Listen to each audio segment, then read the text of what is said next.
feeling very young at heart. You know, kids just bring out, they're just very open and innocent, and they just say the first thing that comes to their minds. So it's just been a very interesting week interacting with them. It's tiring, but it's also it's just worth it. I just love being around children. I'm looking forward to the class, and I'm also learning a lot from the practice that we are doing here in class. Thank you. Thank you so much, Joanne. Let's go, Millicent Joseph.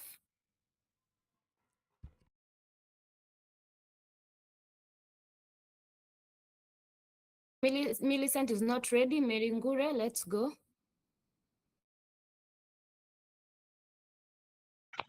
Good evening, everyone. My day was good, and I'm ready for the class this evening. Thank you. Thank you so much. Let's go, Soire.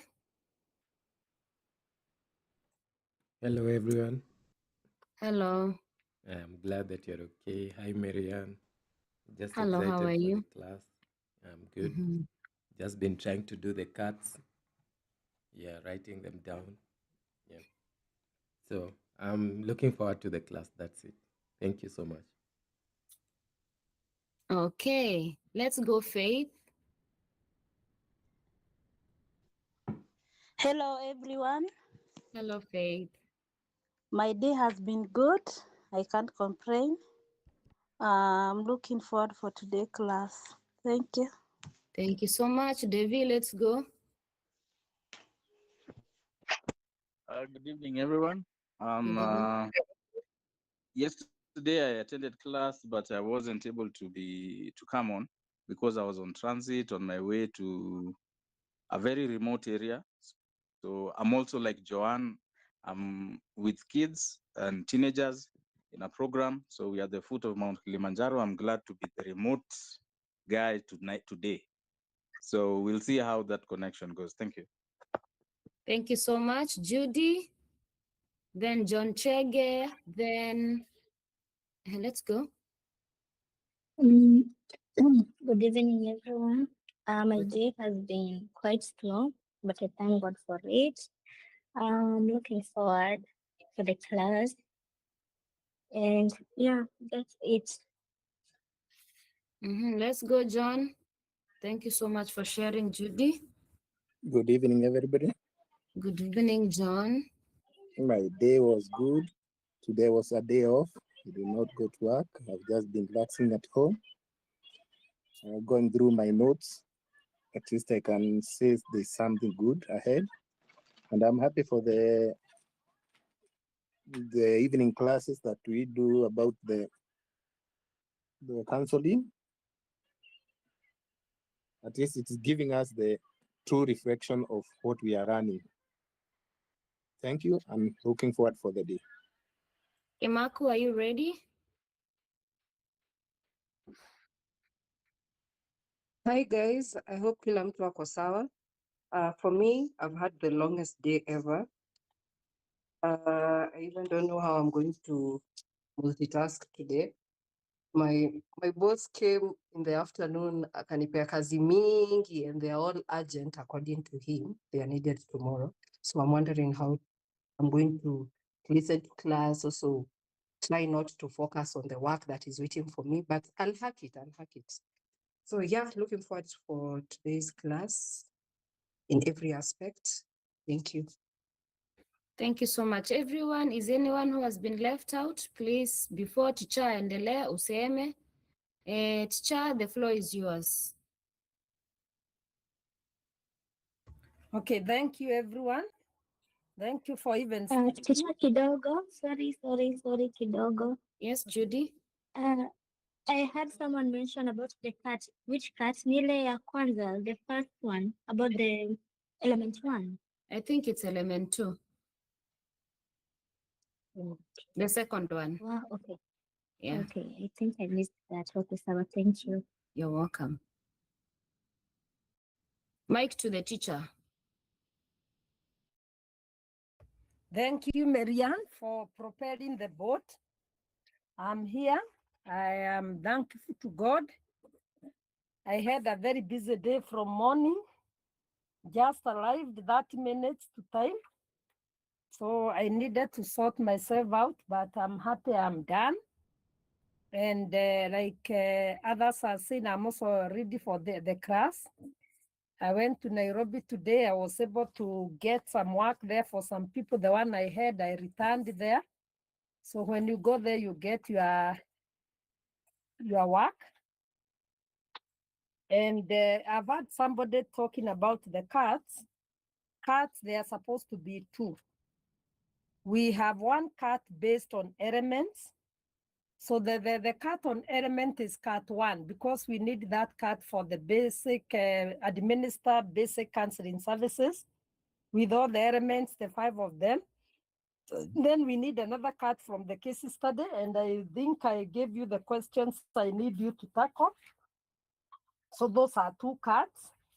So that by the end of the day, when you are done with the 2 cards, now we have an internal assessment, that is exam done internally. I set it and then you do.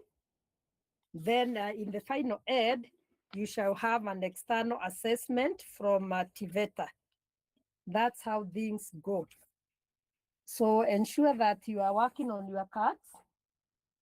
And I want to say that the ones that are KIBCo, even when I went there, I was there early at 1. I was able to mark the work that was there for Bao and the other person. I think it was it Kadrin or who was it? I can't remember well, but I marked 2. And the ones I had also, I left it there at the counter.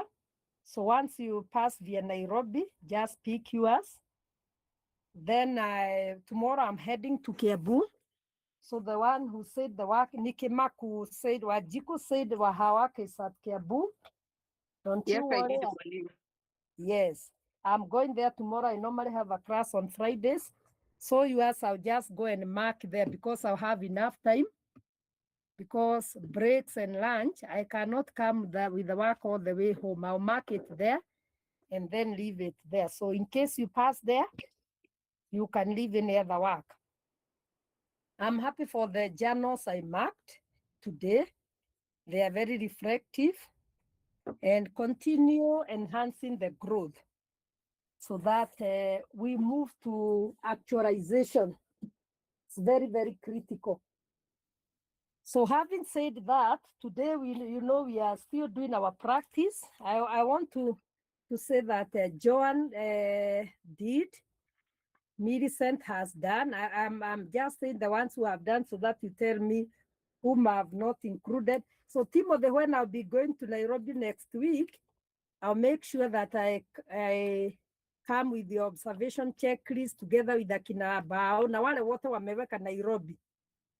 I'll write your names today so that this observation checklist, when I'll be coming to Nairobi, because they are yours, I can give you. On the same note, because you are doing the therapies, we have a case notebook for logging in the clients that we see. So I think it is also very, very important for those who are passing via Nairobi, KIBCo, the other areas, you pick that book there. Going forward, we shall be looking at it because we need to log in our clients. So I have Joan, the ones I observed. Millicent I have. Timothy is here. Marianne, yes. Dixon Soire, yes. And Mary Gure, hapo. Kuna mwingine kweli? Chaniona. Hakuna nani mwingine nimeacha na amekuwa kansela. Ikiwa nimekuacha uniambie. So all the others have not done. Before we embark on our assessment today, I want to take Oi, Mwalimu, sorry. What are you asking about, Mwalimu? the counseling. Have you done the counseling yourself? Which counseling? The one we are doing practice here. You haven't done. Yes, we did the first one. No, but I was the client. You are the client, you have not been a counselor. Yeah, I have not. Today, I need many people. I want to start so that within 45 minutes, I'm done with what I'm doing. Before we go for a break, if it is possible, we do 2. I need, I don't know whether we'll be able to finish up this. If it is not possible, then I don't know what can be done. We shall see. But it is sometimes very critical because when we do it here, it's better. We better reduce the time, 10 minutes, so that everybody is captured. Let me see how things will be. Okay, Rosette, be set. You might be the next one.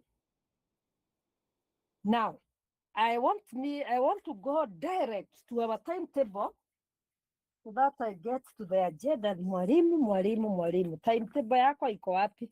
Peleka hawa wanafunzi wako bio bio. Where are you, my timetable now? Oh. Hii kazi si rahisi. Provide basic. Okay, I'm there. Where am I? Yes. So I did the types of oral communication pathways, effective questioning techniques. And now I want to do something we call best practice for effective counseling. I'll do it very fast. And it will entail like facilitating, no, workplace etiquette, that one, no. So I straight away go to best practices for effective counseling. What is this that we are supposed to do as counselors? Before we go to the etiquette, because there is a place of etiquette there, I can see workplace etiquette, like that. So best practices for effective counseling. 1, avoid why questions. Avoid why questions. So don't ask the client, why did that happen? It's very judgmental. So that is 1.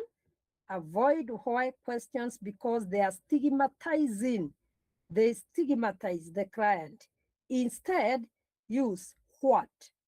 What was your understanding of? How did you come about that? So use what instead of why. Number 2, the next best practice is minimize leading questions. So avoid questions that suggest. Avoid suggestive questions or questions that appear like you are imposing your opinions. Don't you think it is good that you are imposing? So avoid those leading questions. Ask the client, what is your opinion on this? But don't tell them, don't you think it would be wise? No. Minimize those leading questions. Sometimes you can, but not always. Number 3, use silence. Silence is a very good method of communication whereby you pause. I heard you talk about an issue that you had as you are growing up. Maybe you can explain more of this. Then you keep quiet. Or you ask them, what maybe could be your take on this? You keep quiet. So silence, you can use it in statements or questions. When you ask a question, give the client space to answer that. Then number 4, balance with reflections. Questions should be balanced. Don't ask clear-cut questions. Use reflective questions like, it appears, if I heard you correctly, it seems like I heard you say that you are fed up with what is happening. So balance questions with reflections. Don't just be like an interrogator there. What happened when you went there? Let those questions be reflective on the client. What is your feeling about what happened last year? Or what happened 2 weeks ago? How do you feel about it? So the client will reflect. So balance your questions with a lot of reflections. And finally, like I have said, use what and how for emotion process, because the how invites clients to talk. How does that one make you feel? How would your trusted person describe what value they have in you? What does this say about you that you accomplished this? What do you think would happen if? What do you think would happen if?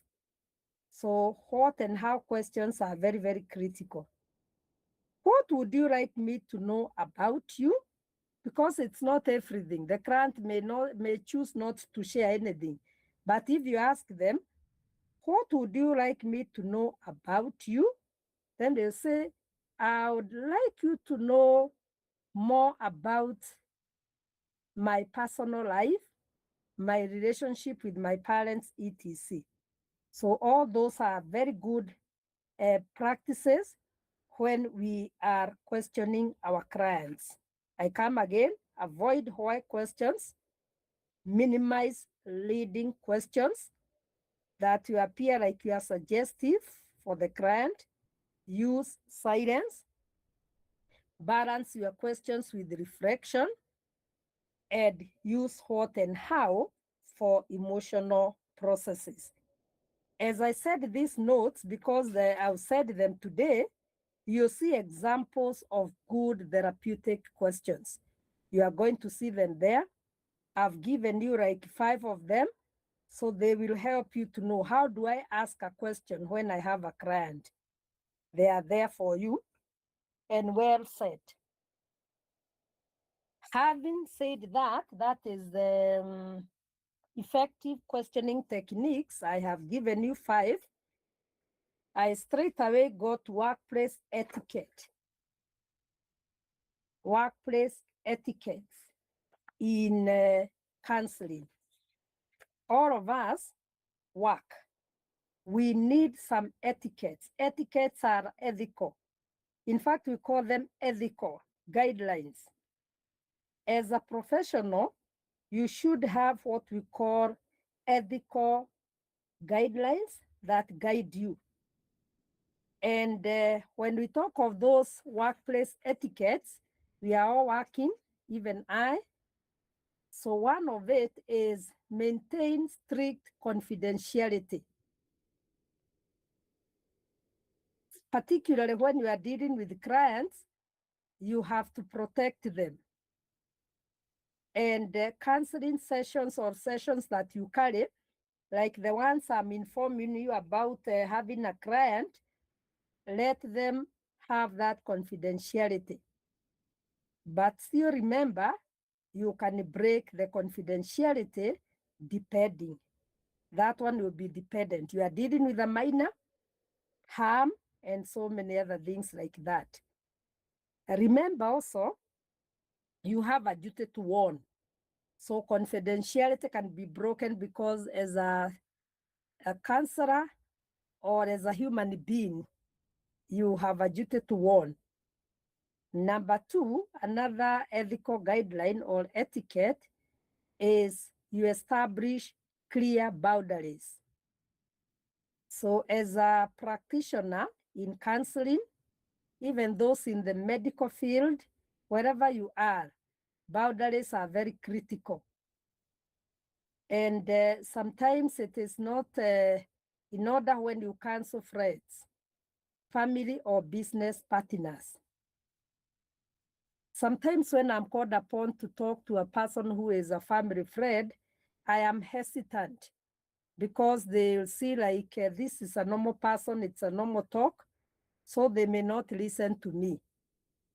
And even if they did, because I'm a professional, they have some other hidden agendas. The other one is respect privacy. Respect privacy. Mostly in workplace settings, avoid discussing the client's issues. Like now, you could have a colleague who has trusted you at the place of work. They confide in you and then you go making it public, and you create drama there in the workplace. That is very, very unethical. Respect the privacy. In fact, one student I had, a student counselor told me one thing that made me annoyed. She is a teacher, and then there is this teacher who shared with a girl shared with her about how she stays with her grandmother, the way things are tough. Then that teacher went to the staff room and disclosed everything, mpaka talking about the body shape, na vile unakaa kinono, wewe ni kukula tu na nyanya yako. Imagine. So the girl self-esteem became very low, and she didn't come to school for a whole week. In fact, the moment she came, because the teacher counselor was sharing before she landed in school, I told her the first thing, if that girl comes, please take that girl and assure her, equip her, validate her, and try to see whether she can be able to cope. Luckily, she came after 1 week, and the teacher was able to at least bring her together. And what is very, very encouraging, and the teacher even laughed when she was sharing this.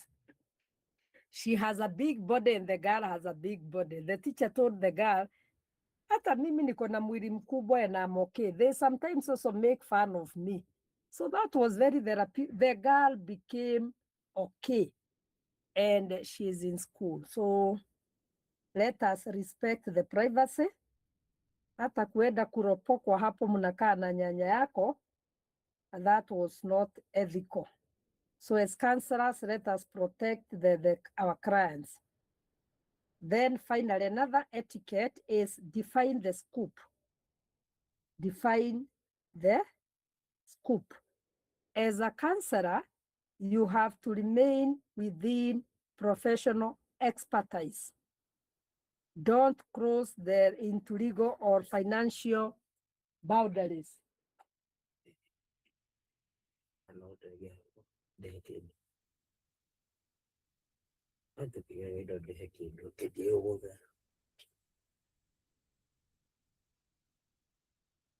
So we are talking of define the scope. So you should practice where you are supposed to work. If you are an addict counselor, if you are marriage and family counselor, whatever scope you are an expert in, just do work on that particular area. Don't go beyond what you can deliver.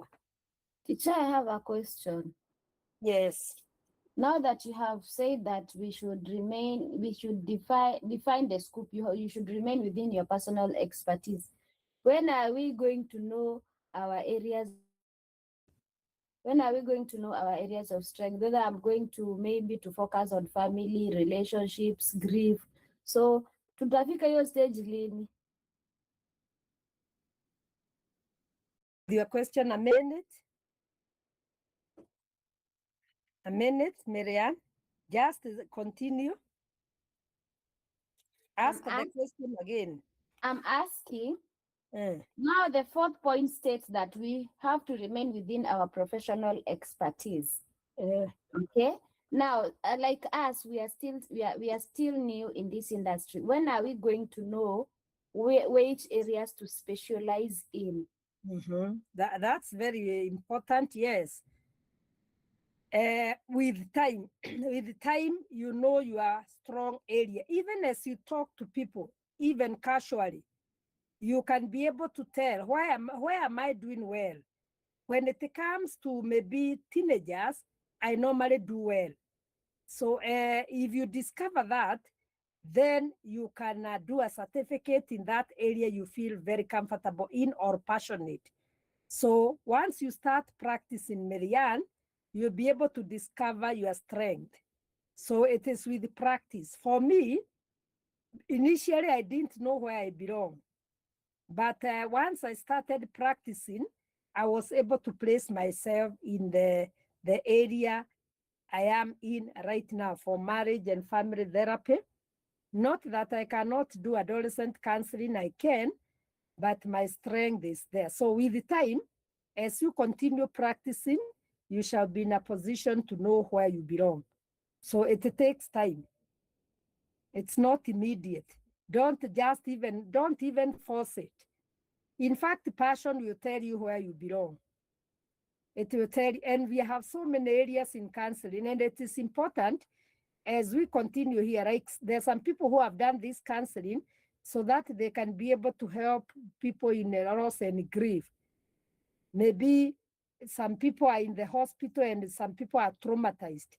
So when those people do something concerning trauma and crisis counseling, they would be in a better position depending on the nature of employment. So sometimes it depends on where you are working. If you are working with the children, most of the times you need the psychosocial support. How do you do it? How do you do it? And at what ages?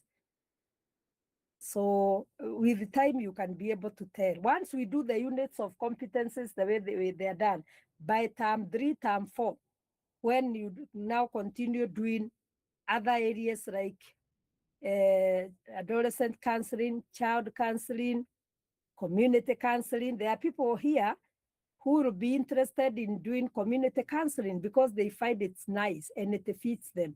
So they want to do counseling in the community. Others want to do it in crisis, others in trauma, others in loss and grief, others workplace counseling, and so forth. So it will be determined by the passion and also experience, and practice will also guide you. So don't you worry. So when we come to the also etiquette, we have said that you maintain. There are also other things that you need. When we come to the etiquette, professional etiquette, there is something we call professional demeanor. Demeanor means your behavior, your character. As a counselor, are you punctual? Are you punctual? Do you arrive on time? Are you consistent? Professionally, how do you appear? How is your dress code? How is your dress code?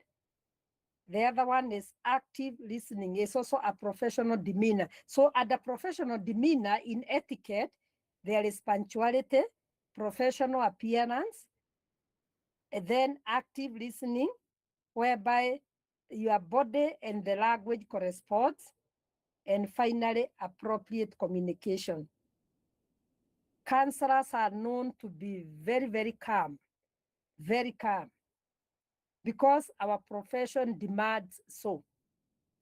So sometimes you need to maintain that polite, respectful, and professional communication so that at least the clients are able to listen to you. So those are the few things I can talk about, the etiquettes that you need at the places of work, or a professional demeanor. Any question there? I'm moving fast so that we go to another area. Appropriate communication means that we should be asking the questions that you are telling us to use, like using how and what. Very good. Thank you. Okay. That is powerful. Yes. Okay. Yes. And you use the TED. You remember the TED? The TED, tell me more. Sidio. Explain and describe. Yes, appropriate communication. Very important. And also using the I-we dichotomy. You remember that one I also stated sometime, where you say I. If I picked correctly, I-we, I hope we are moving in the right direction. That's appropriate communication. Instead of telling the client, I hope you are benefiting. If you say that, you miss them. I hope you are benefiting as we continue. No. Just use the we. Together we can. We are together in this. We are here so that we can work together, a counselor and a client. And this journey belongs to both of us, very therapeutic. Even when you are giving a speech, own the speech and tell the audience, we are here today because we want to talk about emotional intelligence. Don't just go telling them, and I am here today because I want to teach you about emotional. That one, even if you are not a counselor, it's not good. We are here today to speak about emotional intelligence. And all of us. So why is it not good to say I am here to talk about? So that they feel like they own. Ah, okay. Yes, they feel they own. It's like now I'm putting it like this. Thank you, Marianne. I'm putting it like this. Assuming you are a member of the family, we are doing well as a family. Who are supposed to, when one says, I work very hard to make sure that this home is sustained. It's very different. It's very different. We are doing well as a family. And if we continue like this, I feel things will be very okay. The children also feel like they are involved there and they feel nice. So to make it better, Marianne, it's not bad to say, I want to make a speech. Because when you say, I want to make a speech, it is yours. But when today we are here to discuss, it is better. It is very much better. The reason as to why I asked that question, I have some team members in my workplace that conflict with people so much because all the time they use I. So I needed to understand. People feel like they are being commanded or something, but in real sense, you're in the same position, so you're supposed to talk the same language as we, not I. Very good. Thank you. Thank you. You are speaking very well.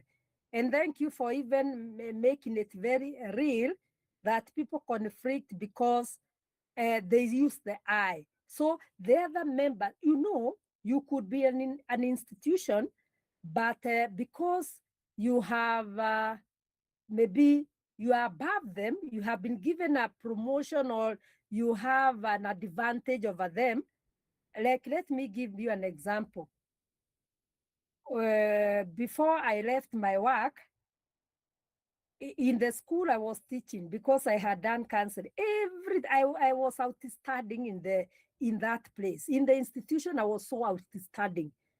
But that did not mean that because I'm outstanding, I should negate my colleagues. And I liked this friend of mine. And she's a good friend of mine. She used to tell me, I like the way you address us. You are also including yourself there. We are going to talk about emotional intelligence. And I made sure when I'm talking about emotional intelligence, psychosocial competencies, the psychic structures, because they could tell me, talk to us about what you are telling us about the id. We hear them. What are they? Then I could say, as human beings, we have three components that make our personality, but not telling them you have. I also have. It's only that I have an advantage. So it's very critical. And that teacher used to tell me, I like the way you are putting it. So let people change the language. We call it I-we dichotomy. It's very critical in our communication. You can lose your client just because of communicating in an inappropriate manner. Inappropriate. Yes. In an inappropriate, not appropriately. Good. Thank you. Thank you for that. You are helping me to pick a few things. Okay. Where are you? Facilitating resolutions of issues in counseling. How do you facilitate a resolution of issues? For example, a client has an issue and you want to facilitate a resolution of those issues. What are you supposed to do? I'll give you a few things that a few techniques that you use for facilitating resolution. When I talk of resolution, I am talking of solving a problem. Number one, if you want to make a resolution or help your people to make resolutions, you use what we call active and reflective listening. Active and reflective listening. That's why you use the mirror language. And I said mirroring means what? Words. What did I say the word mirroring means? There is a lot I said about mirroring yesterday. You mirror the language. Mirror language and validate feelings. I talked about mirroring yesterday and I captured many things there. Teacher, did you talk about about even matching the tone of the client? If they are going slow, you go slow with them. Is that one of them? Yes. It could be a technique in facilitating resolution. Yes, the tone, the pace. Remember the speed. We talked of the speed. We talked of the volume. That is the pitch. We also talked of the tone, because a tone can be sarcastic. Thank you. Malimu, you also said the body language. You said it should be done, mirroring should be done naturally, and we reflect the client's words, motions, emotional tone, body language, communication style. Thank you. Yes, all of them. Thank you, Rosette. Because we said the mirroring, we have the verbal mirroring, repeating and reflecting important words of the client. You are feeling very alone. The client can say, I feel completely alone. Then you tell the client, you are feeling very alone. And you see, you have verbal mirroring. Umeongea, ameongea, umeongea. But you have not used the same words. You have mirrored. Do you know when you mirror, you look at yourself in the mirror, and you don't see the real you. It is a reflection of you. It's not the real you. If you look at the real you and the mirror on the wall, a mirror can cheat. Even the picture sometimes can cheat. That's why we are calling it mirroring. So the verbal one, like Rosette is saying, you reflect those words or you rephrase them. Even there is emotional mirroring. It goes like this. I worked so hard, but nobody appreciated me. Then the counselor will say, emotional mirroring. That sounds really disappointing. So that now you are emotionally making the client feel that there is something.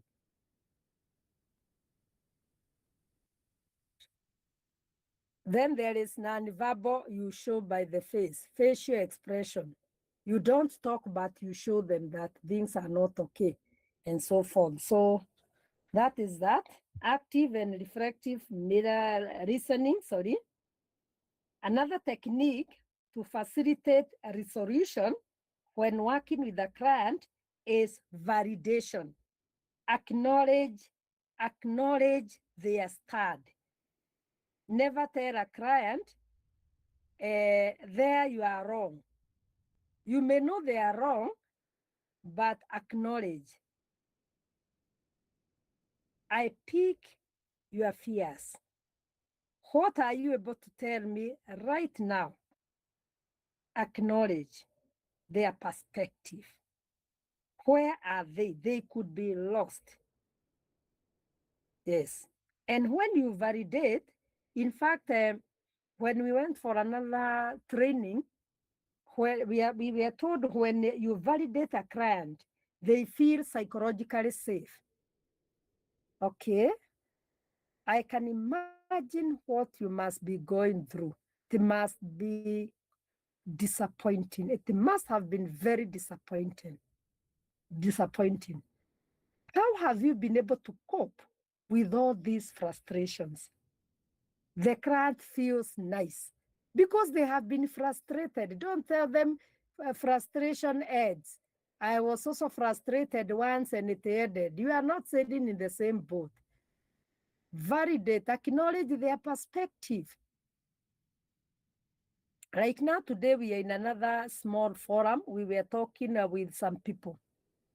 And actually, I told other people there, it's not good to tell these clients who we are sharing deeply to use some words to them by telling them it will end. No. Let us highly support them and we challenge them less. When we get our clients in therapy, highly support them at the beginning of the session. By the end, you can challenge, but never challenge a client at the beginning of therapy. Try to show them that whatever is happening is making them feel disappointed. That's why they came. By the end of the day, when you have explored with them, you can be able to challenge them, but don't challenge them very early in the session. Another technique to facilitate resolution is I statement. Sure, wait. I statement. Before we continue, so in the, like, how many sessions are you supposed to challenge the client? Even in the first one, depending. You do the role challenge. You can challenge in a few words. And when you do that challenging, Marianne, you first do what we call you support before you challenge. I appreciate the way you have been able to share with me the whole of this session. And being our first time, you have really shared a lot, and I hope it has been of benefit to you. However, there is a place I felt I need your clarification because there seemed to be a contradiction of what you said and what you really displayed on your face. If they remember there, then they can tell you. You have challenged very well. You have because you have overall supported them. I acknowledge, I appreciate. Once when you tell the client, I really appreciate your time. You have really been able to share with me, being the first session. And it appears things have been very difficult for you. And you have been able to move. However, if I picked correctly, it's like there was a discrepancy of something you said and the expression was not matching. Maybe if you remember, you can clarify. You have challenged dangerously, but the client will not even know because you have validated the 70%. You are challenging, in fact, you have validated 85%. You are challenging the 15. They will feel good. Next time, the second session, challenge 2 times. The third one, challenge 3. When the client now is able to support himself or herself, you can challenge as you talk. Yes, but let the client first be able to support themselves before we do the challenging. Okay, we were talking of key techniques for facilitating resolutions, the I statements. Then reframing perspective could be another technique where you help clients to see conflicts from other person's perspective, from the other person's perspective. So you reframe. It appears that whatever was done to you was very, very frustrating. How have you been able to cope? So you help them to see it from another person's perspective. And this one will promote empathy. In fact, when a client comes for therapy, If they come reporting other people, don't refuse them. Let them first report because they are developing catharsis. Let them report. They are very good report. Allow them. I have found myself allowing clients to report. Like another client who called me a male. He called me and he really talked. He reported the wife. Mimi nikamwarau to 25 minutes. Akajitoa. Nikamwambia, I hear you. I hear you, James. And I really acknowledge and appreciate your sharing because you have been able to share how you feel. However, I have been able to pick a few things which I would like you to give me some clarifications. Nakwambia unamset. Hiyo akifanya reflection, utaona sasa he stops talking about other people and talks about himself. That is what we should do. Wacha aongee kwanza. But when we are doing the reflection of feelings, they move from other people's perspectives and they come to their own. It becomes very easy. But never stop. Wacha ashe, hata ukiona anakudanganya, wacha akwambie yote. Aongee, I allow them. Kuna client hata niliallow 45 minutes. Aongee tu, kaniambia Elizabeth, wacha niongee nisikie vizuri. Kamwambia I'm okay. Akaongea. Na mimi na pick. So namrudisha tu kidogo tu. Then now it ceases to be other people and we look at himself or herself. It becomes easier. So don't refuse them to talk when they talk and tell them, no, time is no. Even if you leave that session they have shared, tell them time is gone. I'm happy you have been able to share. Next time when we meet, we can revisit and reflect on what we have been able to share today. I hope you have felt lighter with what you have been able to share. And then they will say, I have felt very nice. So leave them.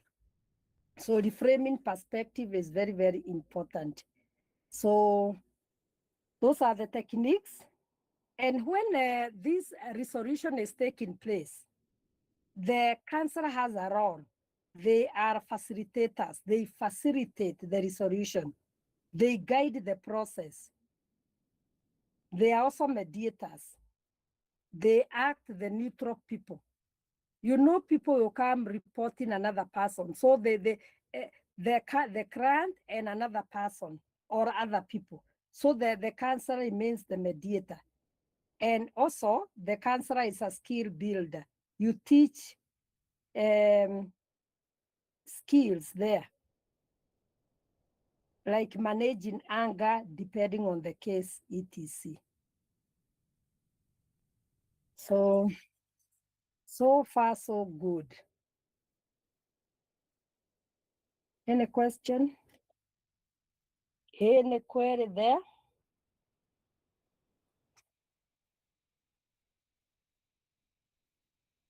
Mimi niko sawa. Thank you. Unajua nataka nimalizie hapa tuende kwa ile muhimu. Mwalimu, can you repeat the last part? You said in the resolution part, the counselors are just facilitators. The last part, you said this last part. Yes, okay. Skill builder. Facilitator, mediator, and skill builder. Yes. Oh, okay. When you impart skills, you impart some skills, like emotional intelligence, it's a skill, assertiveness skills. So when you are facilitating a resolution where a client needs to solve some of the issues, you need to give them some skills to enable them to move. Joanne, you have something? Yes, I have a question. I've realized there's somewhere I'm struggling when it comes to the emotions. If a client has gone through something that has happened, let me use a breakup, for example. She comes and she tells you she broke up with a boyfriend and she's feeling sad, she's feeling devastated. I've realized I'm getting stuck there on how do we how do we move on from that after you validate and tell her, yes, it's devastating, going through. What does that look like now, helping this client navigate that thing that has happened? That you really, let me put it this way, how do you, I don't want to say skill building, but how do you, if it's something to do with grief, something that is very hurting, and they tell you they're feeling sad, they're feeling devastated, how do we move on from there, from those emotions? Rosette, mute your mic. Thank you, Joan, for that. Once you acknowledge whatever they are going through, and you validate them, what you normally do next. For example, they tell you, my story has been very sad. I have been disappointed many times in my life. I have married twice and separated with my husband. I don't know what to do next. Then, like you are saying, you acknowledge it must have been very disappointing, having lost 2 marriages, and this may be affecting the way you feel. From there, what you do, engage them in deeper exploration of the feelings. You have acknowledged that they have been going through. So what you do now, you go deeper into the emotions. Tell them, if I picked you correctly, it's like you have really undergone a difficult time in your life. Maybe if you are able to explain, you can tell me more about what has been happening. Then they will give you a story. Because the first time, they just stated, this is what I've been going through on the surface level. So what you do, you go deeper now, telling them to tell you more about what has been happening, so that maybe they can be able to pick where maybe things have been going wrong, to avoid maybe a repeat of what has been happening. They will start the story. And I want to give an example. One time a client came for therapy, and when we talked, she just told me, I don't know where to start. For 26 years, I have really suffered in my marriage. Then I did acknowledge and told her it appears things have not been very, very easy. But once I was through with that, I told her, maybe if you're in a position right now, and if you're able to emotionally stable, you can share some of the experiences you have had in your marriage. Then she told me, I don't know where to start. I don't know. And she started crying. I don't know where to start. Then I told her, you can start anywhere. Anywhere, even if it is now, it is yesterday, wherever you want to start, you can start anywhere. And to my surprise, in fact, she started very far. When they got married, she was able to give me a bit of the story, not all of it. And we contracted again to meet another session. So when you do that, make sure you engage them in deeper sharing so that they give you an authentic story. They were just summarizing and telling you, my life has been very difficult. I can imagine. Let them explain what they are saying. That's what I feel. I don't know whether other people have a different opinion. That is Elizabeth.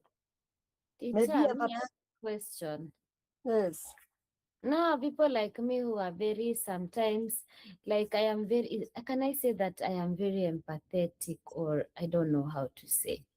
You know, for example, if my friend is crying, I will cry. Sasa, mtu amekuja ameniambia ndoa haifanyi ya 25 years, alafu analia. Siko sure kama sitalia, walai. I don't know. you know, like I don't know what to do because I am sometimes I can be very emotional, sometimes I can be very cold. So hata sasa mi sijui nitafanyaje, sijui kama hii industry itanikubali venye niko. What do I do?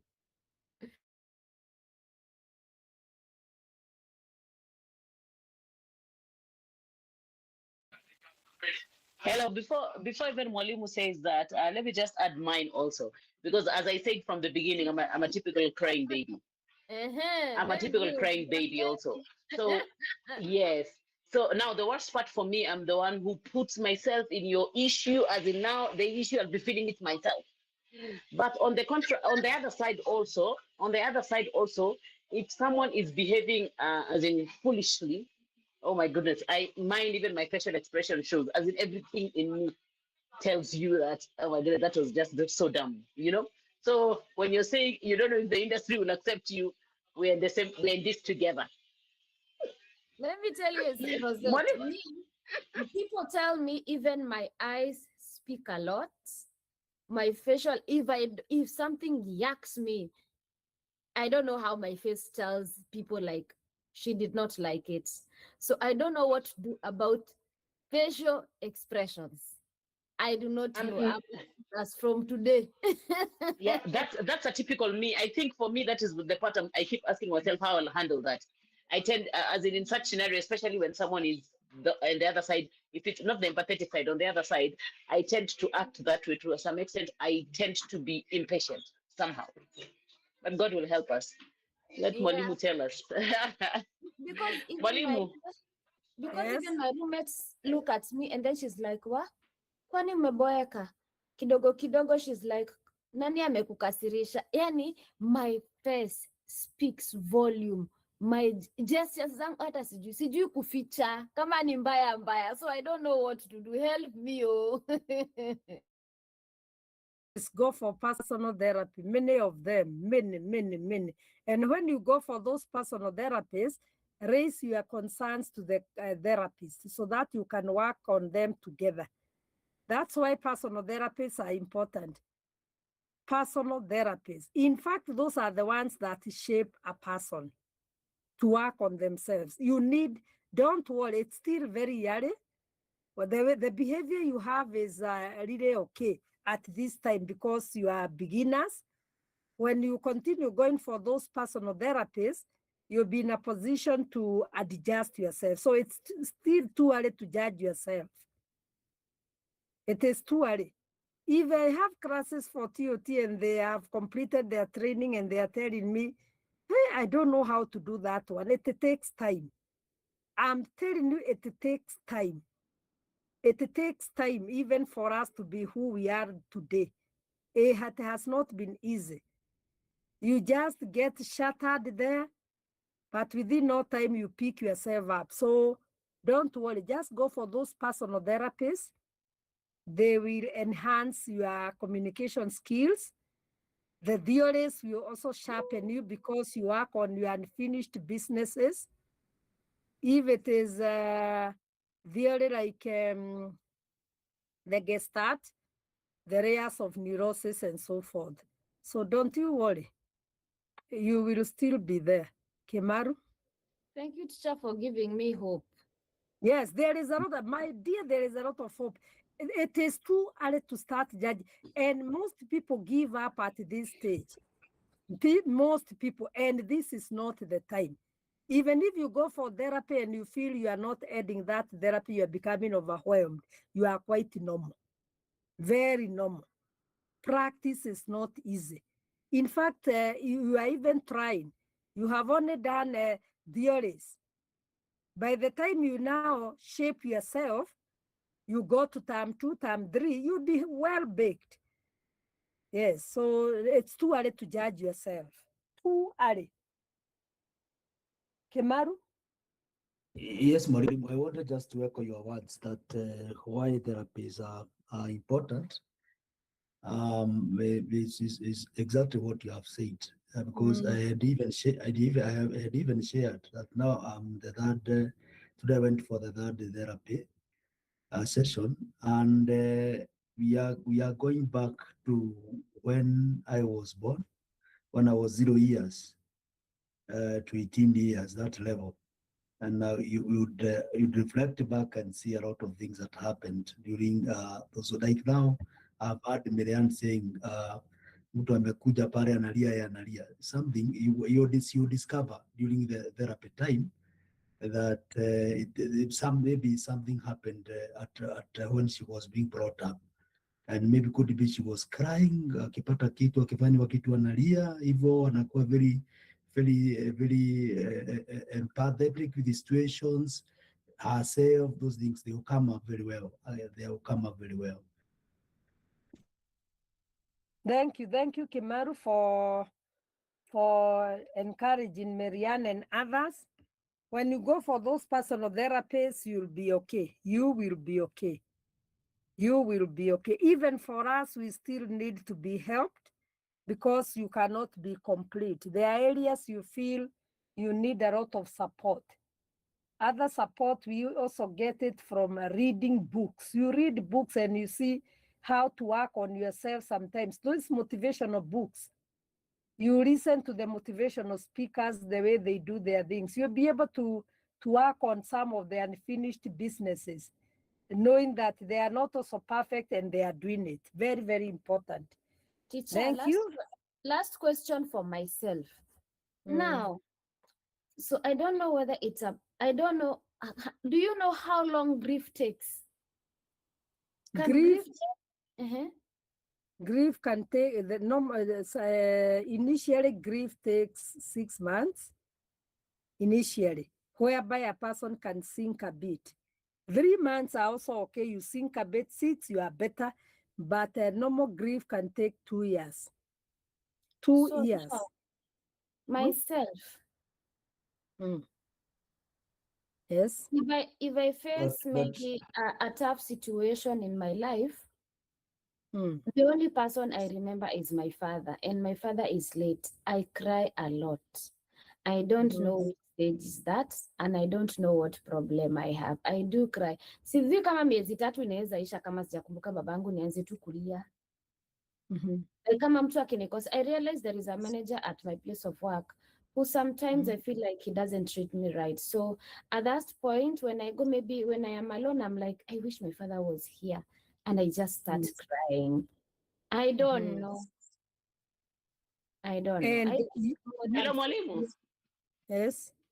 Mwalimu, I think, let me add one thing for Marianne, because I guess her scenario could be my scenario, but maybe when we look at grief, the grieving time is not the same, as in how long you can grieve. It's totally different for everyone, because even in the same house, you're in the same house, you're siblings, but how you grieve, or you all grieve differently and for different lengths, as in the longer it will take. But what I feel is that, so for me, I didn't grieve my parents well. When my mom died, I had the time to grieve, but I chose not to grieve within that time. I felt, I don't know, I was feeling like everything was just against me, and it's like the devil wants me to cry and I won't cry. So it's like as if I was in that mental state, but I didn't grieve enough. So I realized it prolonged too much, as in there are times even until now I cry, and that is like 18 years, right? I think 18 years later. Yeah, so, and my dad died, so my dad is like 13 years. But you find for my dad, I tried a little bit, but I didn't, because I had only a week to come for the burial and go back to work. So it means I don't have enough time to grieve. So I think if you had enough time to grieve, then it helps a little bit. But then when it comes to grieving, it's a personal thing. It's a customized thing, as in there is no one size fits all.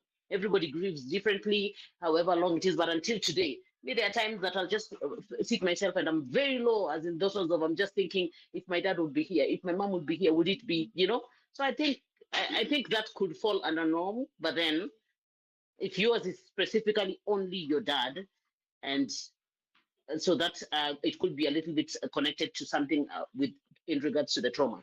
But when it comes to grieving, I think it's there is no one size fits all. I agree with you, Rosette. We are just saying tentatively, maybe according to what has been researched 2 years, but people can take more time. In fact, even many people take more time than 2 years. So it depends on the person and the relationship. You can't tell me to remember my father only for 2 years. It is not possible. My father, no. Maybe for the rest of my life. So some of these things, only that the intensity of pain will lessen, but grief can take long. I agree with you.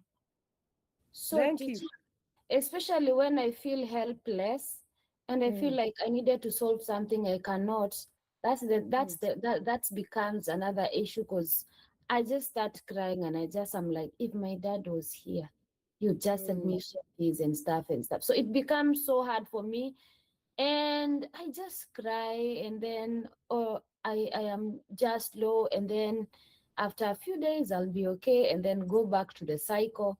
But now it takes maybe it can take maybe 3 months, and then a difficult situation comes, and that's the cycle, and I don't know whether I am okay. Sometimes I think I'm not okay. I don't know. No, grief can take swings. Sometimes you feel okay, sometimes you feel devastated. You are quite okay. They are called swings. You know, memories of somebody you knew very well. They are not easy. They are not easy. So continue. If you feel like crying, cry. When the emotions comes, do not suppress them. I also sometimes remember when my mom died, and I am sometimes so down, so down. I even try to do some other activities, not to get in touch with those feelings, because they make me feel very bad. And those are 15 years ago, the 2011. So what you are saying to me is also very real. We feel so. And when those pains come, feel them. Sometimes I find myself even crying for my father, who passed not very long time ago, 2021.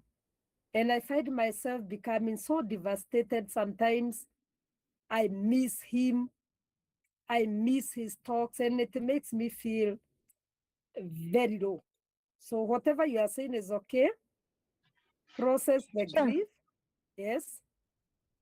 Are those memories also called, are they relapses? Are they the same as the relapse? The memories. Like when you remember something and it's just like bring out that the the bad memories, or they, how can I explain it? Like inakuweka chini hivyo. Is it the same as relapse? Not, it can be a relapse, but there are triggers. It can be a relapse. You have gone back to the old. Yes, you had forgotten, but then it comes back. It can be a relapse, but there are triggers. Like now, when I see a man who resembles my father, a trigger comes. And I imagine, if it were my dad, I would go there, greet him, talk with him. So triggers come and they make you go back. You can have a relapse even in that, even if it is not alcoholism. Yes. Death is very painful, and sometimes we shall never get out of it. So completely, you say, I'm done. Never, never. You can never be done with the person you knew. You cannot tell me to be done with my father. No, it's not workable. I'll keep on remembering that man who gave birth to me many years ago and brought me up. Those are memories that cannot fade forever and ever. So when those things come, allow the pain a bit. Allow it. It is okay. It's okay.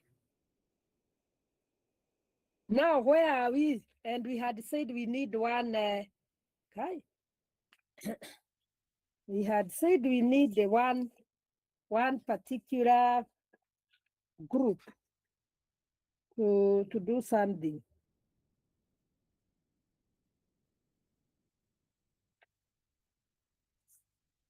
Who will be the counselor for these 10 minutes, please?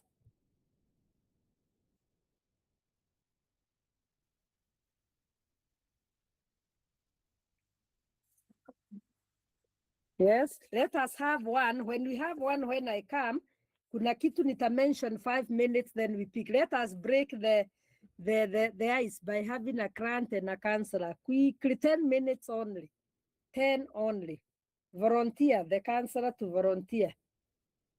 One counselor, one client. I can volunteer myself for being a counselor.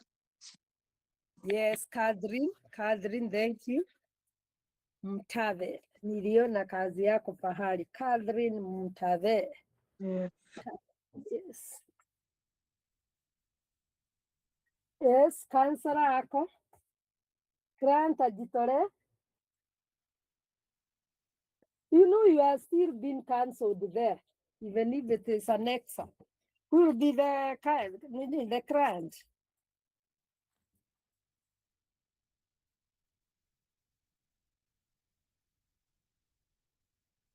Ehe, watu wangu.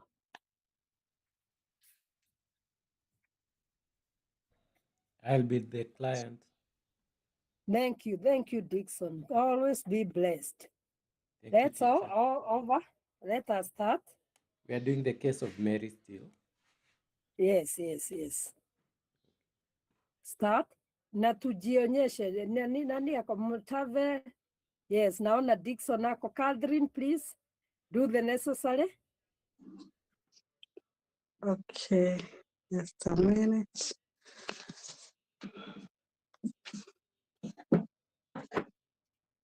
Okay. So come in. I'm supposed to enact. Body. Karibu. Thank you. Kindly, you can choose where to sit. Thank you so much. My name is Catherine. Thank you for coming today.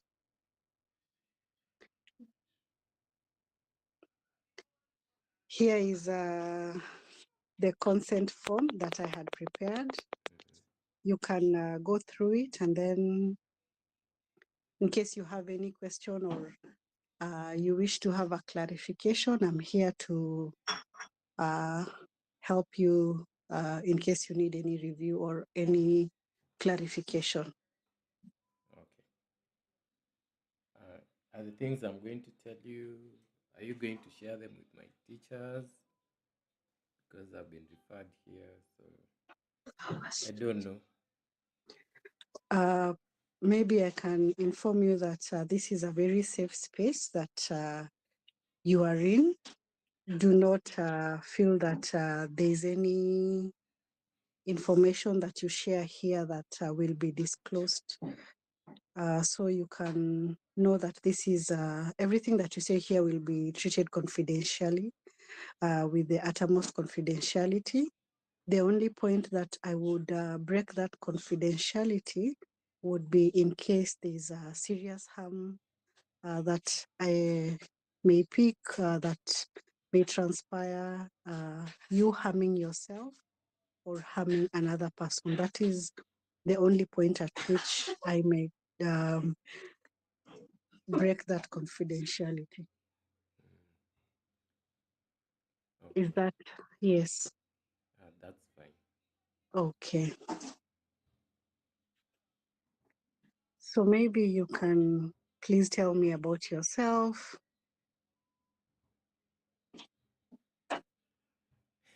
Me now, I don't know where to begin. I have so many problems. I don't even know if you can help me. I don't even know if sharing in any way can help. You could tell me more. I noticed you were holding your chin. I don't know what that meant. I just feel tired. I just feel so tired with my life. My parents, 6 months ago, they decided their 30-year marriage, they're tired. So I just don't know. I went and told my roommate. Now she went and told all my classmates. I can't even show my face anywhere. So I just feel so down. You have mentioned that your parents, they got tired. I didn't quite understand that with their 30-year-old marriage. We got tired with each other. Now my mom, she decided she wants to be free to explore her freedom. She got a Ben 10, and they're just running around all over town. I even don't know how to go home for Christmas. So it's just I don't know why are all these things happening now. Have you had a conversation with your parents about like how you feel? How can I tell them? They are my parents. They are the ones who tell me what to do. Now them now running around being like teenagers, ending their marriage. It's just it's ridiculous. What you have mentioned about your mother? I have not heard you mention your father. Because he's just okay with it. He doesn't say anything. He has cut us off. He doesn't talk to us. We've never been close. So I just feel like now it's like my world is falling apart. When you say we, it includes, who are these other people? We as a family, my parents and my siblings. Do you have other siblings? Yes, I do.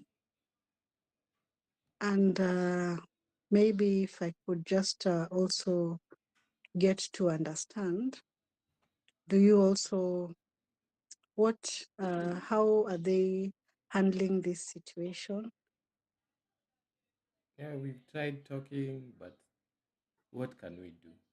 It just feels like a helpless situation. Yeah. They're younger than I am. I am the firstborn, so probably they are looking at me to maybe give them a solution, but it is just going haywire. I see. And from how you have said and expressed yourself, this is seems to be taking a toll on you, and that is why you're saying you're feeling tired. However, when you look at it, or when you look at your parents' life, since you are the firstborn or you are a child, do you feel like you can control how whatever they decide to do? I wish I could, but at this point I can't, because now it's their decision to to part ways. As for me, what can I do? They have decided to end their marriage. Now I also even don't know about my education. I even don't know whether to continue going to school, because even the meaning for life, like what is it all about? If you just do everything, but it all falls apart. I cannot. If it was my wish, they should just stay together and things to just go back to normal. You have mentioned about your education. Maybe you could tell me more about that. In the beginning, yes, I wanted school, Mm-hmm. but now even that passion for anything that I do has just disappeared. I just feel lost. I just don't know what to do. Even those studies, I don't even think they have any meaning anymore, or anything that I pursue, because lately I've just been feeling down. And the way, like I mentioned, my classmate went and told my roommate went and told my classmates about my situation, which got me, now in class everyone looks at me like that boy whose mom has a Ben 10. You see now, it's That just must, embarrassing. yes, and I hear you when you say that must be very embarrassing or devastating. But when I look at it, could that really be what they're thinking? Or maybe that is how you perceive it. I don't know. Maybe it's my perception, but don't you think people know when that's what comes to their head when they see you, or they see your situation? Maybe that is what you think, but you could try and have you spoken to any of them? Is there anyone who you have reached out other than this friend whom you disclosed to? Maybe they would want to walk with you in this journey, but you are shutting them down by not going for classes and interacting with them. Maybe it's that guilt, that maybe it's my fault or something. I don't know how to face them or even share with them. You could try by going to class for a start. Do you have, other than your roommate, are there other classmates that you have who you are close with? No, maybe my siblings.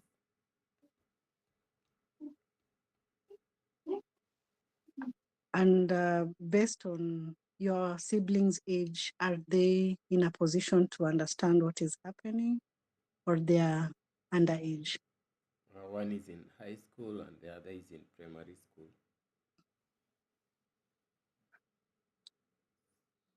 I would say, because you are the firstborn and they could be looking at you,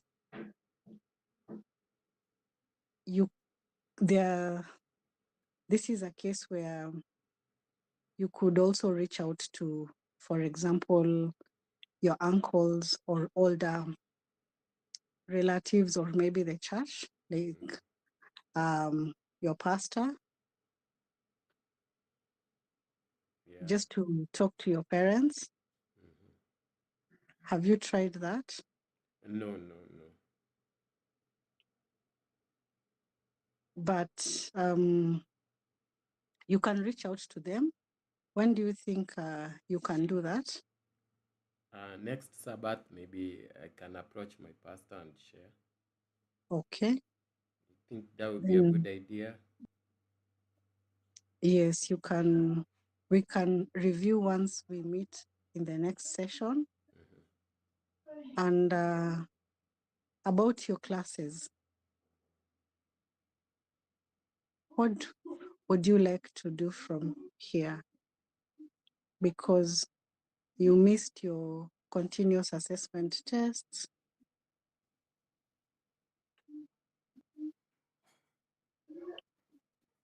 What happens to your education?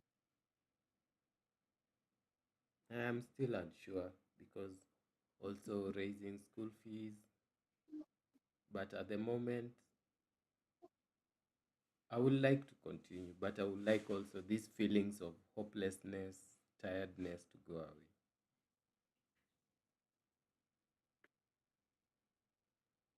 When you say you would like to continue, have you started going for classes or not yet? Not yet. It's just the energy. You feel your energies? What Is about your energies? it's low. I feel my energy is low. I don't feel like doing anything. I just want to stay alone, cry. It's just all these emotions and feelings are becoming, all these things that are happening in life are just becoming too heavy, burdensome. So maybe that's why I can't concentrate in class or continue. When you say you are feeling hopeless, what exactly does that mean?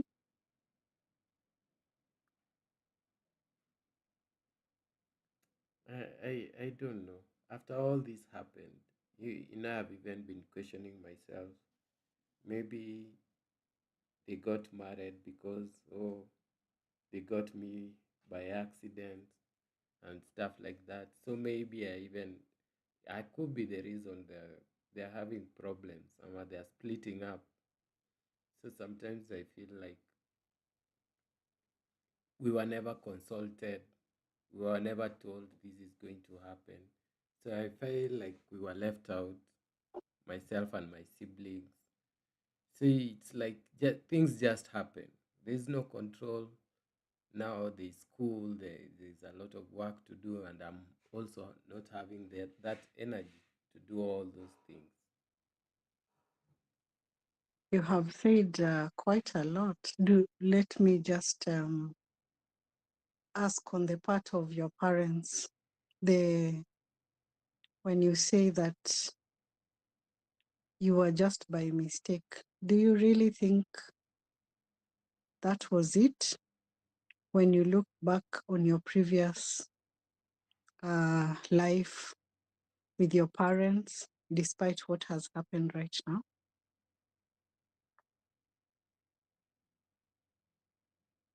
Maybe, I don't know. Maybe because we've never been close, or we've never shared much. They've never known anything about me. So maybe that could be the problem. When you say they, is it your siblings or your parents? Parents. Your parents. Yeah. So you have not had a close relationship with them. Yeah. It's just that parent child relationship. Discipline, focus, do what you're told.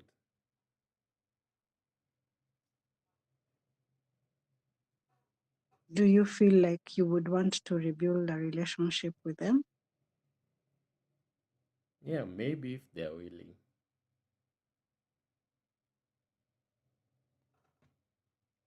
Can you reach out to your dad and maybe set up, like when you're going to meet the pastor, you can also share with him how you feel. Okay.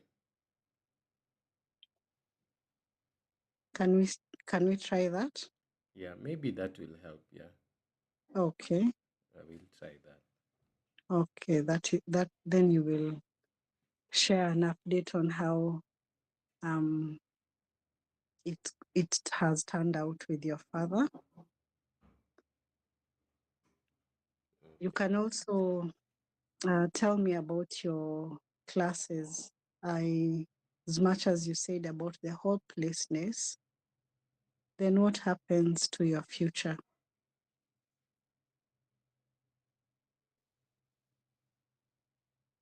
Yeah, that is the question.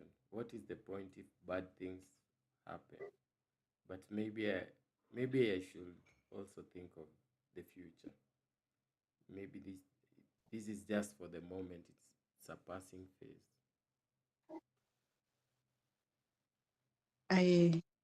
That could be it, because you are currently in your which year in your studies? Third. In your third year. For you to have reached third year, it means that you have been having a desire to pursue the course that you're currently pursuing, right? Yes. So as much as this challenge between your parents has happened,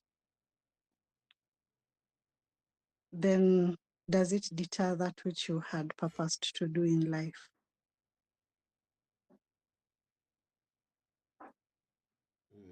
Maybe they are not directly related. So, but it brings me down. It I hear you. interferes with my. Maybe you could also try and separate. I know it may be difficult, but you have to find purpose and meaning. Because these are two adults, and you may not have control of their life. But what about your life? I can control what happens in my life. Yes, you can control what happens to your life. So you can also embrace your studies, even though it is a bit difficult. And then on this matter of your parents, we take the approach of reaching out to the pastor on Sabbath, and you also inform him on what has happened. They could reach out to your parents. Okay.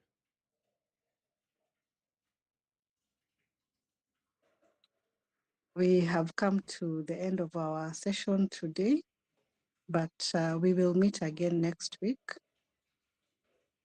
at the same time. Is that okay? Okay. Okay. That is fine. Thank you. Thank you too. Have a good day. You too, Catherine. Okay.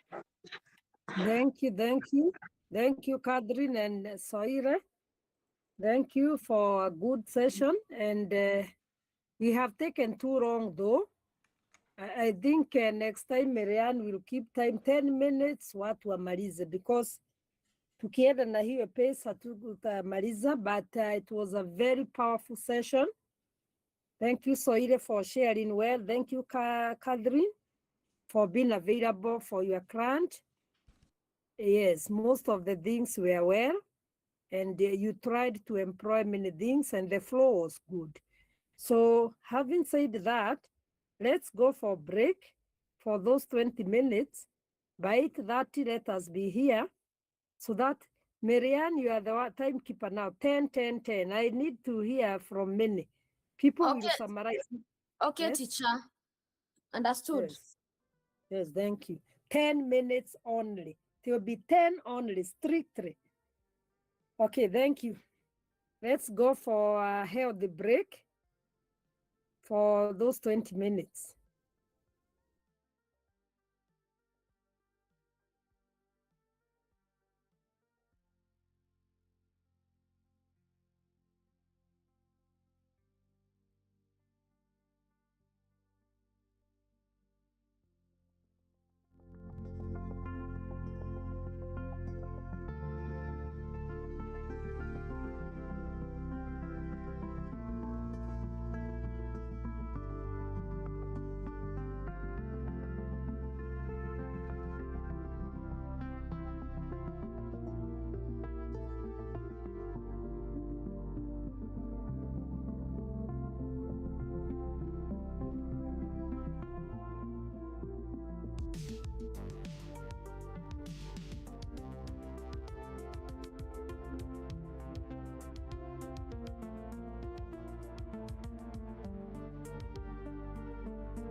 Okay, I can see most of us are back. We want to use our time well. Time is not on our side. Mhm. Can we have the second group, please? Very fast. Second group, Miriam, 10 minutes. Only Yes. 10. Okay. 10 only. Catherine is through. Let's have another group. The earlier you do your part, the better. Let's have those people who have not done it, please.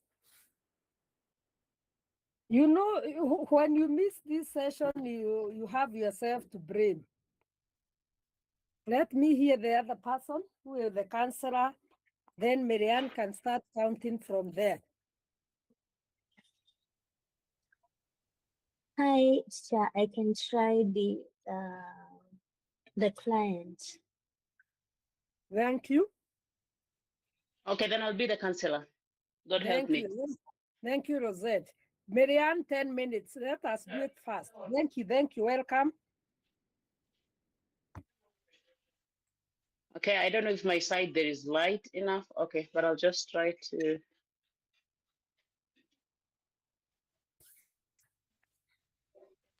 Okay. Okay. Oops. Thank you, Rosette. Judy, thank you. Judy, you're beautiful. Please, thank you. Okay, let's start. Powerful. Yes. Okay.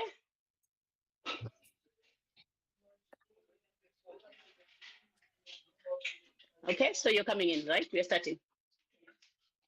Please bear with me. Yes. There is noise Thank on the you. background. Thank you so much. Okay. Okay. Okay. Yes, I'm set.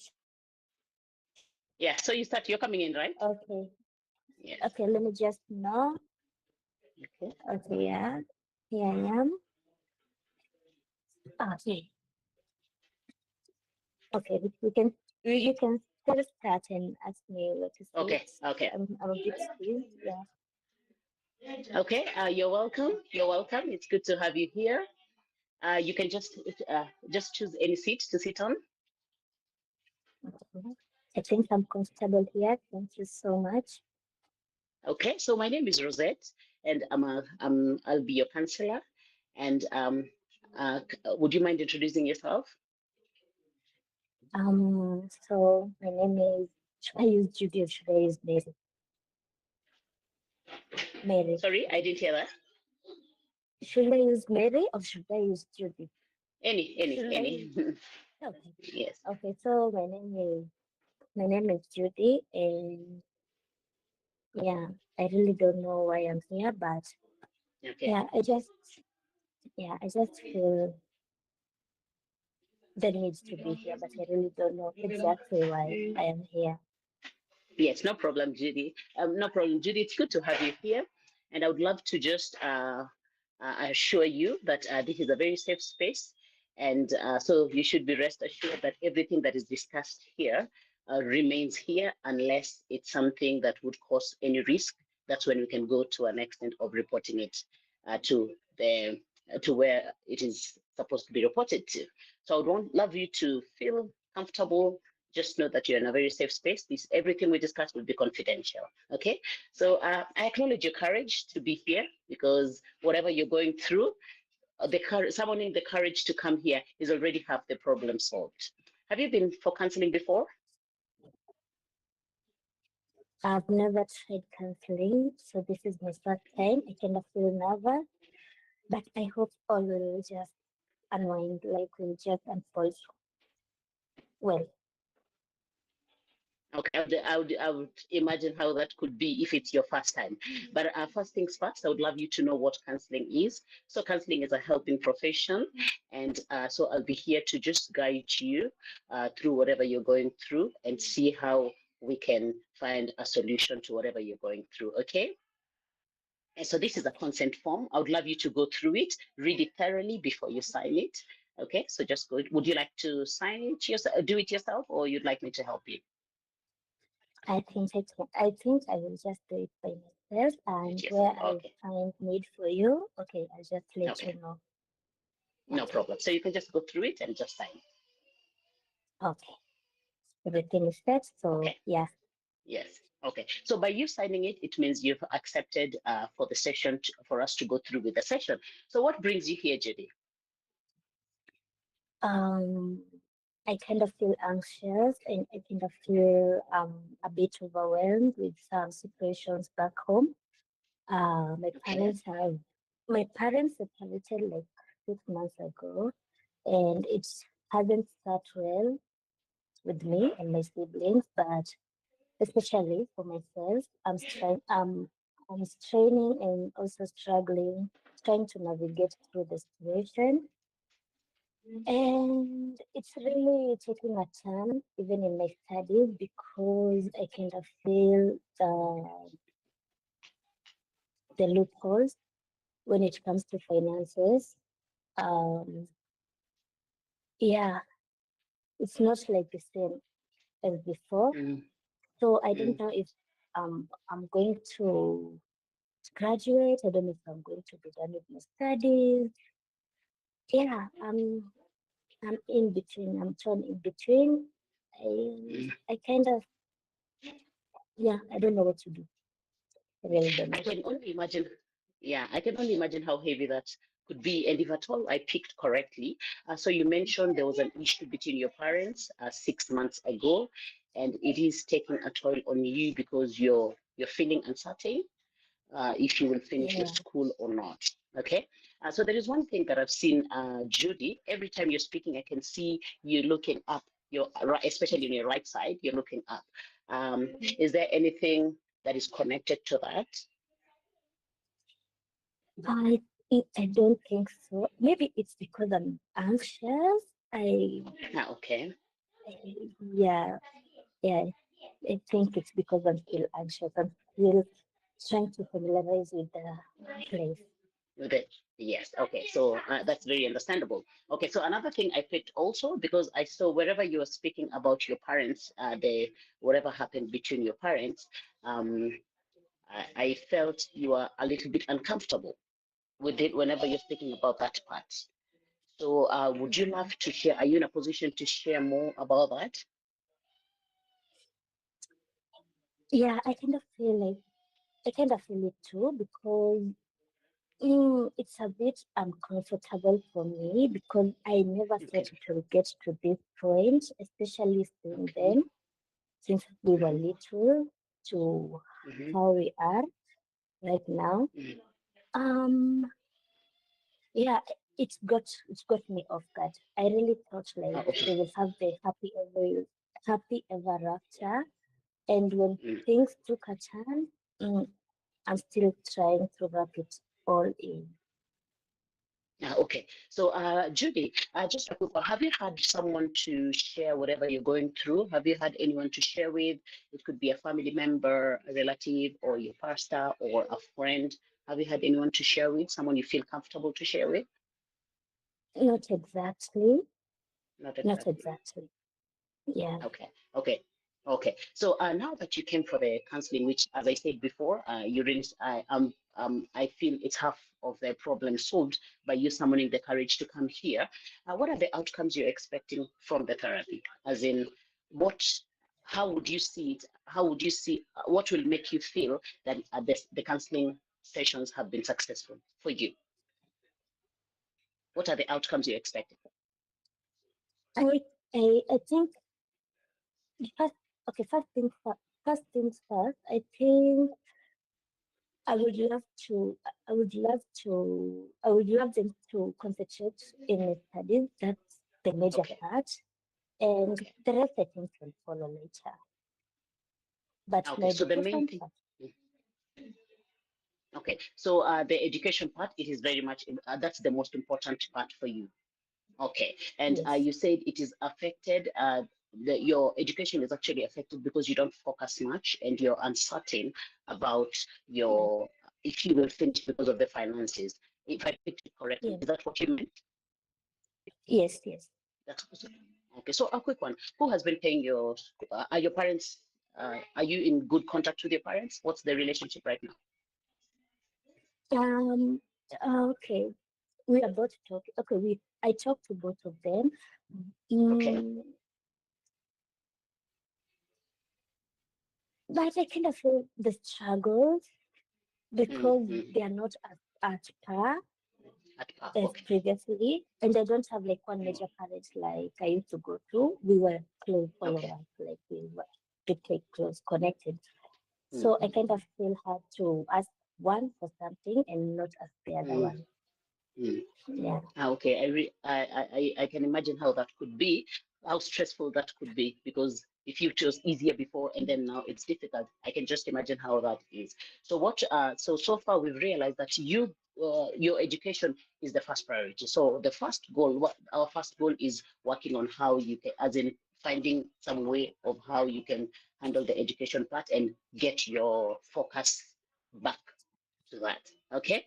So we'll just yes. So for today, we'll just bring the session to an end today, and then when you come tomorrow, when you come on the next session, we'll just have a plan and figure out how we can bring this, as in how we can get us not necessarily a solution, but how you can move towards your education. Because of course, your parents' issue is not something that you can solve, but your education is your part. So we'll find a way how you can handle your education and have your focus back. Is that okay with you? Yeah, that's really okay with me. And thank you so much. At least you boosted my confidence. I really didn't expect that I'd share, but thank you so much. Thank you very much. Thank you very much. And as I said, I'm so proud of you summoning this courage to come here. So I'll see you on the next session. Okay? See you. Yeah, okay, Judy. Bye. Thank you. Bye. Thank you very much. Thank you for keeping time. Thank you. Thank you. It was very powerful, a short, brief, and articulate. Thank you. Next. Thank you very much. Teacher, before to end the next. Before to end the next. Yes. Rosette ako na ugonjwa ya kusema whatever. Nimenotice ako na ugonjwa ya whatever. Marian, niko na ugonjwa mob, sio peke yake, niko na ugonjwa mingi tu sana. Until we find a solution to whatever you are going through. What is whatever? I like that. After kusema hivyo ndio na realize, what did I just say? Na umerudia mara mbili, but it's okay, we are learning. Sasa tunaweza endelea. We are learning. Thank you for correcting that. Thank you. Thank you very much, Marianne. Thank you, everyone. I'm coming in as the next counselor, kindly. Thank you. We are moving on well. Thank you. John Chege, that is John Almadevi. That's John Chege, teacher. Thank you, John. I can see you. John Chege, let John have a client. Yeah, let me have my client coming in. Yes, please. And okay, John. John, let me be your client in this case. Thank you, Timo. Thank you, team. Yeah, so that we can move very fast. Yes, thank you. Yes, I want to see you, John. Your time starts. Your time starts now. Are we able to put them together like Rosette had done with the Judy? What did they do so that they could be together? Or they were at the same line? Okay, Edereni, thank you, Kimaru, thank you, John. Continue. Okay, come in, my client. Welcome you. Thank you.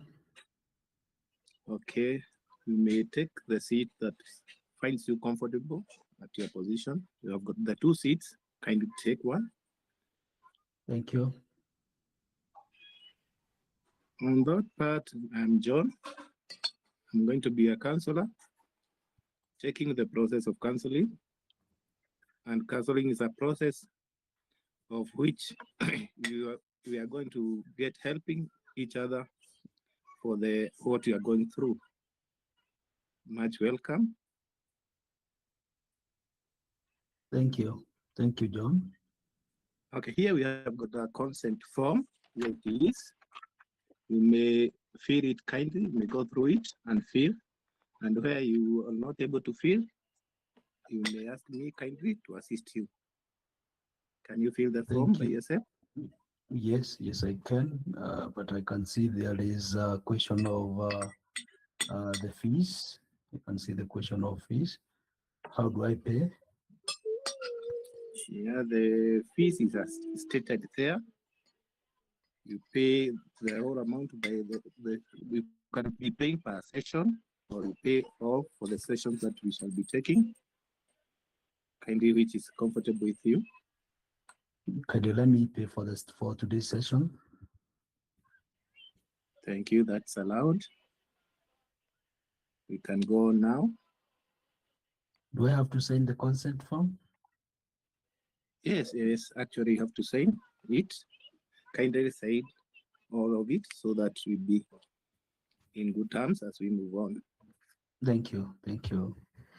My name is Timothy, and I'm 20 years old. I am second year at Technical University, and have come just to present my problems to you as a counselor, so that you can assist me. And let me give you my story. Yes, I'm the firstborn of a family. I'm a firstborn of a family of 5. And I joined the university last year. This is my second year. And what happened is that my dad has been paying my school fees all the way through. But along the way, something happened with my dad and my mom, and they separated.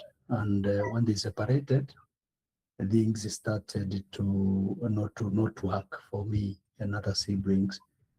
And what is happening is that I happened to, sometimes I don't go to class because my fees are not paid. I miss classes. I have started performing very poorly, and I am lonely. I sometimes I feel very lonely, and at times when I think about it, about my mom and my dad, and my school fees that has not been paid, and other upkeeps, I cry a lot. I cry a lot, and in fact, for sure, sometimes I don't sleep. And now I'm looking at the way the life is, and I'm feeling that I'm hopeless, completely hopeless, and my future looks blank. Would you help me, please? Yes, thank you. I've heard you. I've had the issue of the separation of your parents. Kindly, I've also talked about the school fees. I've talked about hopelessness and about all the issues that you have brought. Kindly, all the issues I've had them. Kindly, which ones would you like we tackle first? Because all these issues are quite relevant, but we cannot tackle them at once, all of them. Which one can we start with first of all? Kindly. I think my if you my big issue here is that as I've told you, I'm very down, and as I told you, we cannot deal with the issue to do with my first of all, I want to go back. How I can rejoin and go back to school, and how can my dad pay my school fees? This is my first priority in this. If I can go back to school, and if my fees can be paid, I can feel very, very good. Thank you. Okay, thank you. I have heard you. And when did your father stop paying the school fees? Can you elaborate more? Immediately when I joined the second year, and that is when they separated with my mom. That is when my problem started. It did not even affect me alone, but also my my other siblings. They are also affected by this. So that is what led. That is what happened. And if my schools are paid, then I can be very happy. Can you help me? Yes. Okay. Kindly, can I know you have tried to talk to your father or No, any of my your dad. family members? Yes, I tried. I tried to talk to my dad, but all of a sudden, he is not. I can't reach him. He is out of reach. I have also talked to my mom. My mom can't, he has no money. She has confirmed he cannot be able to pay for my school fees. I have also tried to look at avenues that I can get some funds, but all in vain, nothing is happening. But I believe the only person who can be able to pay for my school fees is my dad. So if you can talk to my dad, if you can talk to my dad to pay my school fees, or any other person, I would appreciate that. Thank you. Did I hear well you saying that nowadays you are not able to reach your dad? Yes, I can't be able to reach my dad, but we used to talk. But nowadays, I can't reach him. Would you help me to reach him? Out of reach? Yeah, completely. He blocked me. He blocked me. We can't talk. Okay, could you assist me with his number? I see we'll be able to talk to me and we share one word with him. If that will be comfortable with you. Yes, I'll share the number after the session. Thank you. I'll try to talk to him and hear his side and tell him the importance and what we have talked, and remind you that this is a confidential process we are doing with you. All that we are talking shall remain here. It is not getting out of here, and I'm hoping you'll get assisted. Your school fees will be paid, and if he is not in a position to pay, can we try to get some donors who can sponsor you for your school fees so that you complete your education? Yes, I'll appreciate a lot. Thank you. We shall try also in that angle so that you don't fall, you don't remain where you are, you stand and you complete your education. I think the session is almost getting out. Time has run away. I would wish just to say that we are going to terminate this session until next time.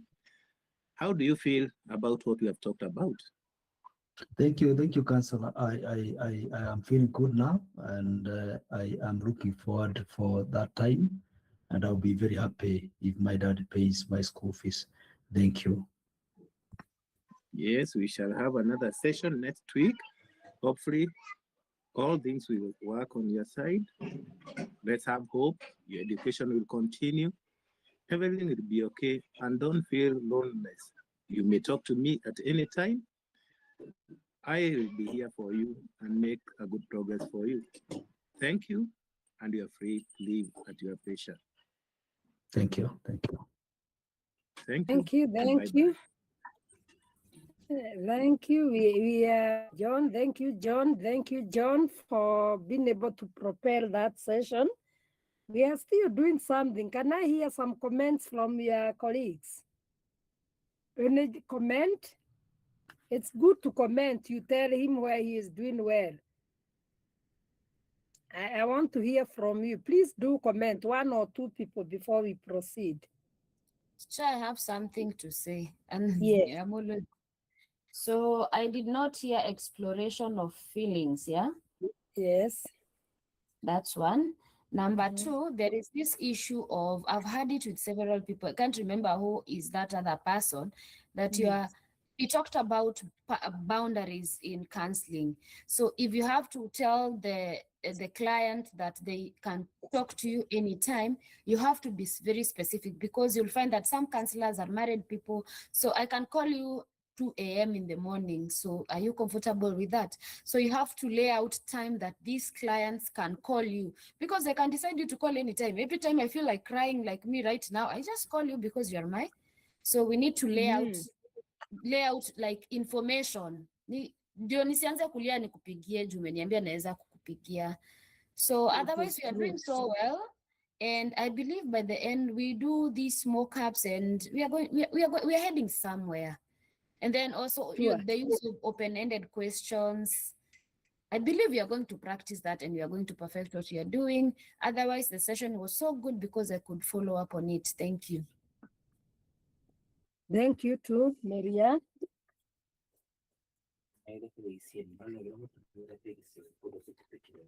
Appreciate. I can also add that Yeah. when I was listening, I could hear Chege's voice. His tone was very empathetic, very understanding. He was also, I think, mirroring. When Timothy was going low, his tone of voice was also very calm throughout.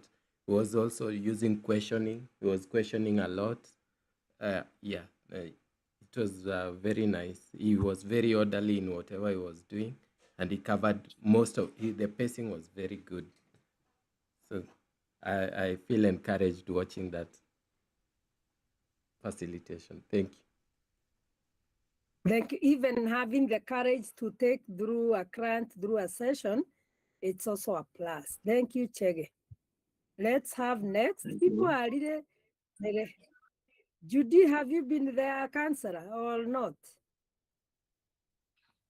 Can we have other Not yet. faster? Yes, let us do it, please. So I will be the client for Judy. Thank you. Thank you, Maria. Okay, I'll try my best. I'll really try my best. Okay. We try to observe time. It's already 9 p.m. So we shall be ending our session at 9:10. Yeah, exactly. So we can. Okay.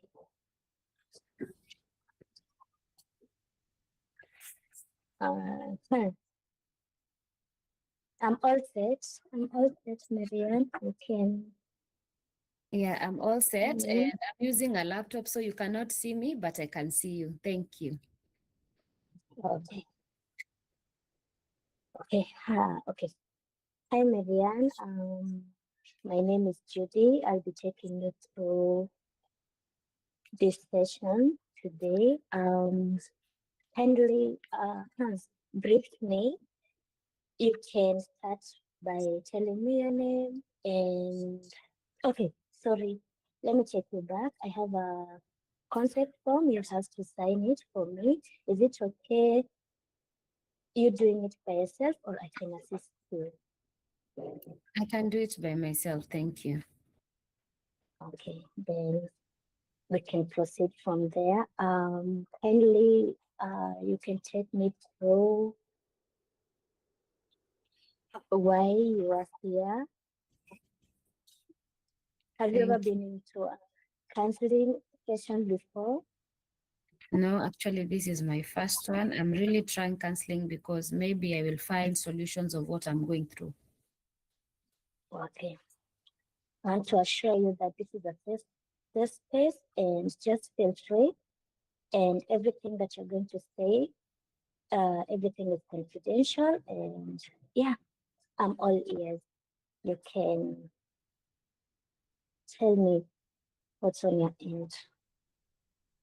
So I'm a second year student and my mom and dad separated 6 months ago. And I've been experiencing some emotional breakdowns. I have a roommate, but I hardly share my issues with anyone. So my lecturers have also noted that my grades have really come down. I'm not really performing well in school, and that's really affecting me. And the reason as to why I am like this is because no one is paying my school fees anymore because my dad and my mom separated 6 months ago. And that is really bringing me down. Sometimes I feel so hopeless. I feel like I feel like life has no meaning anymore because I used to find meaning in my education, but I'm no longer going to school. So those are some of the among of the issues that I'm going through, and I hope you're going to help me. Okay, Marianne, I hear you.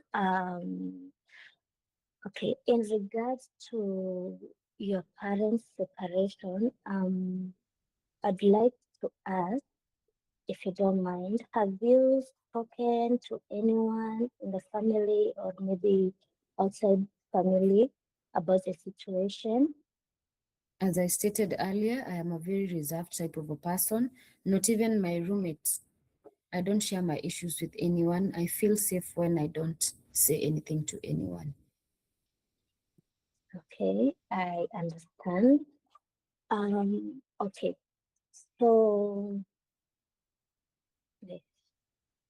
so about your school fees, who used to pay? Kindly, you can tell me like who used to play the bigger part, like the bigger part in paying the school fees, and yeah. I think you're not listening to me. I think you're not listening to me. I came here so that you can help me. You're asking me the same questions.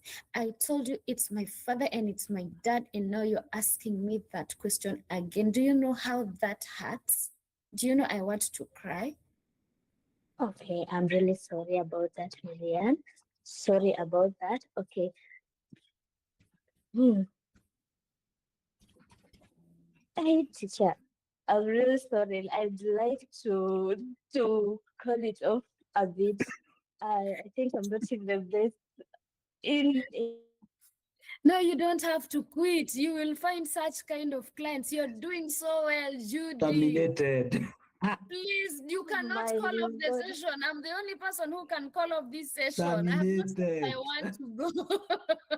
Let's continue. We make it work. Let's go. Okay. You're doing so What? well. The Um, grant and the counselor, they want to cry, both of them. That's a problem. Then continue. Mirroring. Let's I'm continue. doing overboard of the mirroring. Okay. So Marianne, I'd like to suggest something, but if that will be okay with you, um, if you can try help me like get your dad's number or maybe your mom's number, or if you're also comfortable, you can go outside and maybe look for a religious person, maybe a priest or a pastor or any family member you're comfortable with. You try talk to them. If like it will be easier for your parents to listen to them more, unlike on my end. Counselor, I come Yes. to you. You ask me number of pastor. I left my pastor in the village. It's Why? not your pastor's number. I'm asking for your dad's number or your mom's number, or if you are comfortable, so that you may take them via the religious part. If they're not comfortable coming to talk to me, I can try and fix them talking to the religious person, maybe. Is that okay? So that Can you I may get like a solution. Can I go home? I don't want to continue with this session because my expectation was I wanted you to find a solution. You help me so that I can go back to school. Now you're asking me to get numbers. I came here because I'm so lost. And now I want to go home. Goodbye. Which is the way, please? Oh, wait, Mizian. Okay, you can just, okay, give me like a few seconds. We can check it back kindly. Okay, first, how comfortable are you? Like, would you like me to talk to your mom or your dad? Me, I said I want to go home. You're not You want listening to to go me. home? Yes, I don't want to talk anymore because I'm so heartbroken. Bye. I don't want to talk. Okay, Miriam, I'm really sorry I disappointed you on this, but if you're free or if you're ready to talk to me again, kindly you can reach out to me and I'll be here, I'll be all ears and I'll try to do better next time. I said I'm not coming back. You have not helped me. And so I will never go back to counseling again. I'm going to my village people to consult them because I came here, you asked me for numbers. And I want you to help me find a solution, go back to school. I don't want to talk anymore. Thank you. Okay, Miriam. Is it okay? Okay, sorry. I have an alternative. Is it okay if I can do a referral? To the same counselors that are asking me numbers, I don't want. I said I'm going to the No, village. I think I have a better person to this kind of case. If it's okay with you, I can do a referral and I promise it will be better. I think you're not listening to me. I'm going. I'm trying to convince you. Parents, trying to convince you here. No, I don't want to talk. Okay. So then then I'll just have to call it a day. And yeah, I wish you all the best. And I'm really sorry I disappointed you on this. I'm going.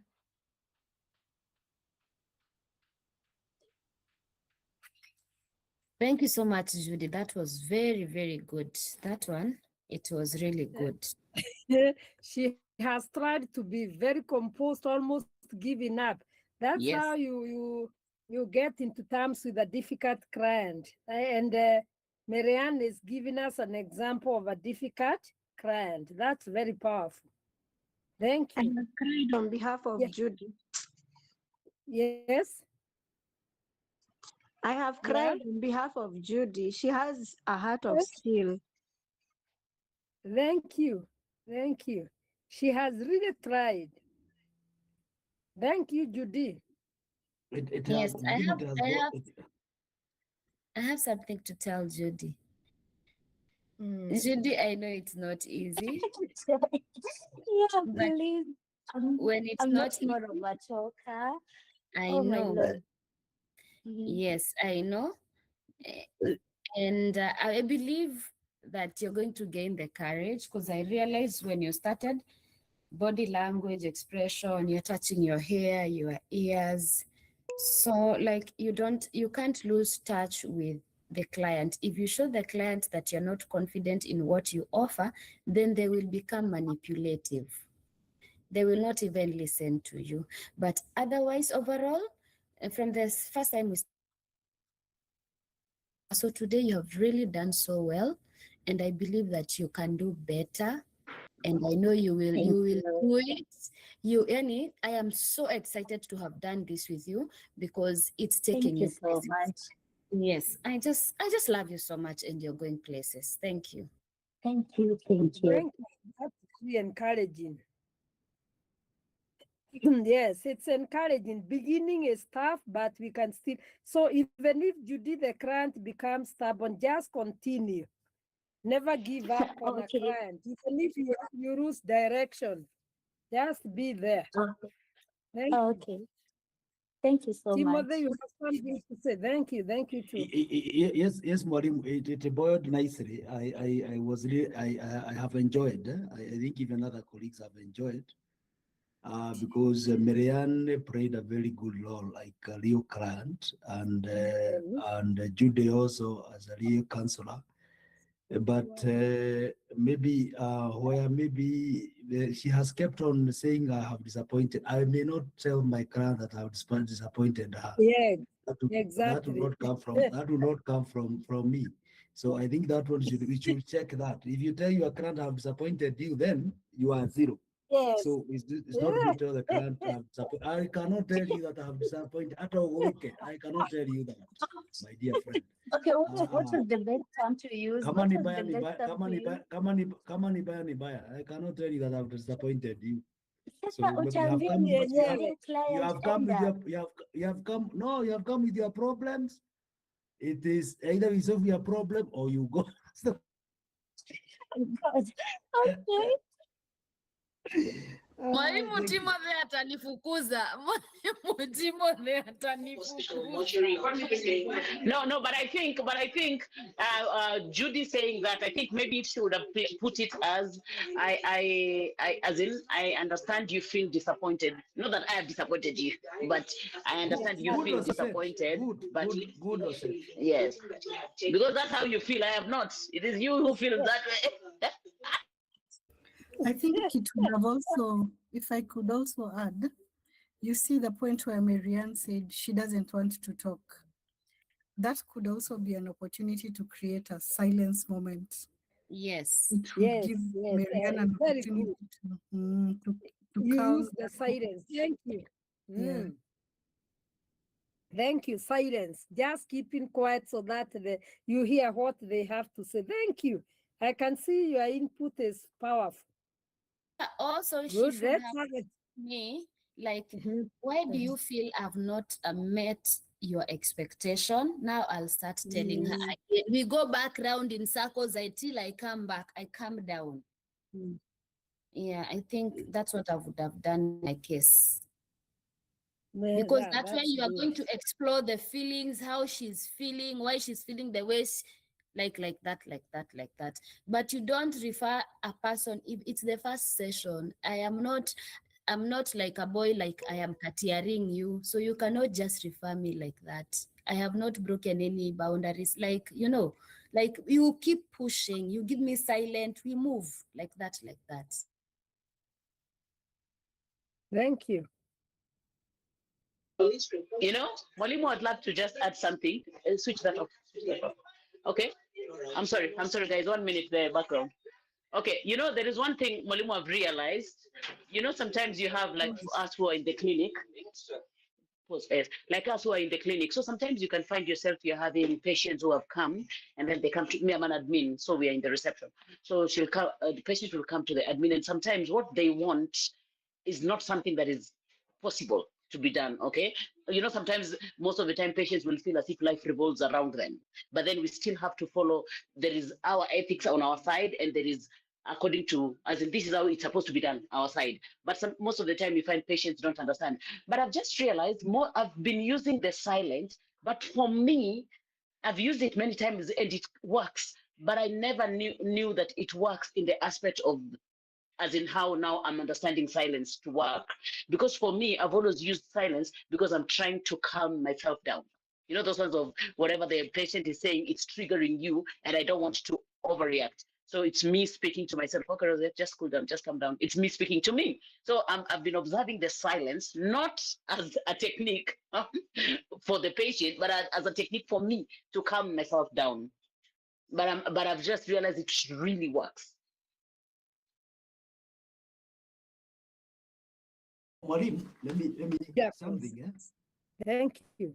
Just something. That maybe can also help us within the. It is with the when one is filling the consent form, it has what we call the medical history. And you know, once I feel and I feel that I have any medical problem, I think the counselor can also be able to pick that. Kwa sababu could be now Marianne as the client have a medical problem, and could it be, I'm not saying that she has one, but you see, you pick from the medical history. Then as you talk to your client and you share with your client, then be cautioned that could be your client is suffering from something. Thank you. Teacher, I have something to add. I have something to add. You see, like, you see that intake form, it can really help someone to juggle around the conversations. Because you are going to see, I have seen that these are your goals. Can we explore that? Like you can use that, the intake form, to get a lot of information from the client. So we don't have to struggle a lot. When you finish, you just go through it, unaienda mara moja, and then can really help us. From there, then we can continue. Yes. Thank you, Marianne. Correct. The input is really, I hope other people are picking what the comments about the comments that we are making. They are very important, very important. And I'm liking it when the comments are coming from your side, because at least you can be able to pick those gaps. Very important. Let's have another client and counselor.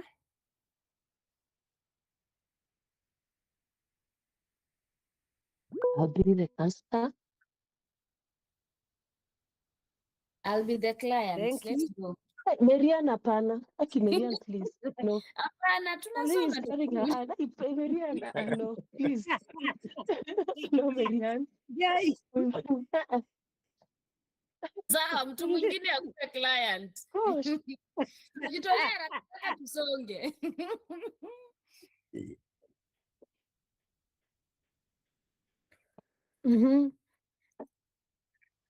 I think mwalimu, kuna watu hawajawahi ongea hapa. Faith Mugai, can you be the client? Let me try, teacher. Yeah, Faith, I have a cough, so really be kind to me. Irene, wezi nikataa hivyo ni kuache. Tutapatana next session. My camera is misbehaving. Let me just talk like that. My camera is... Okay. Don't you worry, just continue. Okay. Irene. Yeah, she needs to knock. Okay. Come in. Feel much welcome. Thank you. Yeah, I have a form here that you filled. I'm talking to Faith Mungai. Yes, I'm Faith Mungai. Much welcome, Faith. My name is Irene Induli. I'll be your counselor today.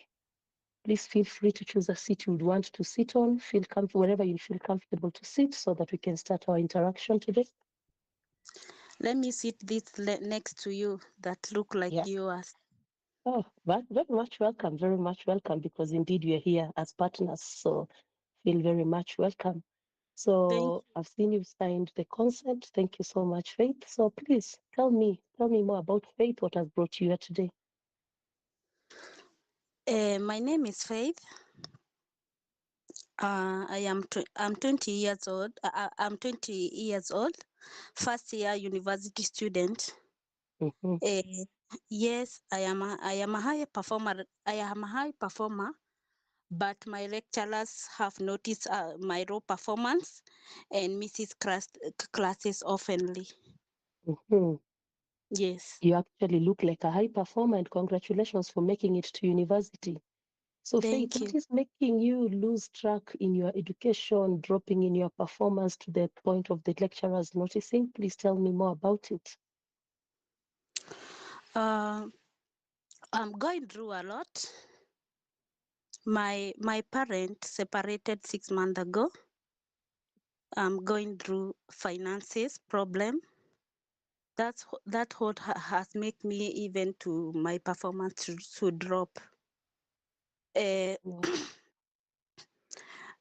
My mom is really struggling with us. We are born. We have 8 siblings, and I'm the firstborn. So I'm going through a lot. I'm overwhelmed, and I'm very anxious about my future.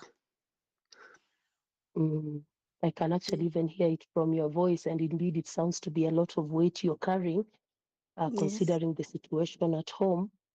So sorry for that. And I just want to know from you, when did this difficulty begin? From at the home front, when did all this begin to happen? My parents separated 6 months ago. My dad my dad was a military officer, and then he was called out of the job, alcoholism.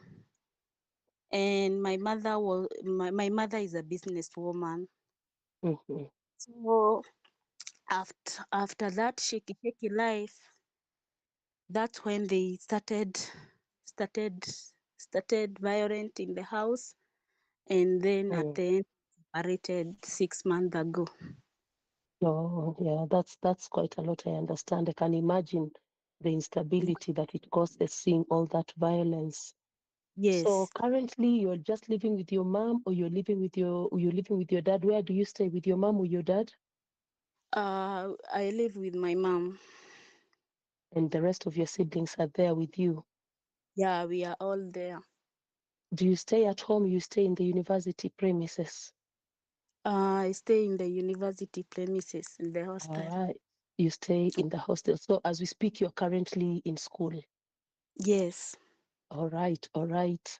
So our key objective for this visit today, what exactly, because you've said you're going through a lot and you've mentioned finances, school performance, what is the major one you would want us to handle today so that we see how to move on to the next one? What is your primary issue to handle today? What would you want us to talk about today? About my education. Mm-hmm. I want to carry on with my education, and I don't know what to do. All right. Yes. So from what you've presented, two key things. One, you're a good performer, which is Yes. even evident in how you look and present yourself. And I would really want you to maintain that, because now that is the power you have. And Yes. number two, you're still already in school, and your lecturers are also concerned about you. So that is Yes. the upper hand you have. I would encourage you to deal with what is within your space right now. It's Yes. unfortunate mom and dad have separated. That is an issue that has happened that is unfortunately also beyond your scope. And Yes. we wouldn't want to lose both ways. So I would encourage you to now focus on the studies that we are on right now. Do you Yes. think you would have any support in the school space that you're in so that you can get back your grades in school? Do you think there's any support you can receive from the school environment where you stay, that you can get support to help you continue doing well in school or pick up from where you'd left? I don't think so. No Mm. one could. I don't think so. No one can help me for now. No one can help you. Mm. What about the lecturers who've been concerned about your performance? Unless I talk to one, Mm-hmm. I see. I see if he can help me sort out that issue. All right, because I feel that is a place we can start from, because once they talk about it, it means it has concerned them.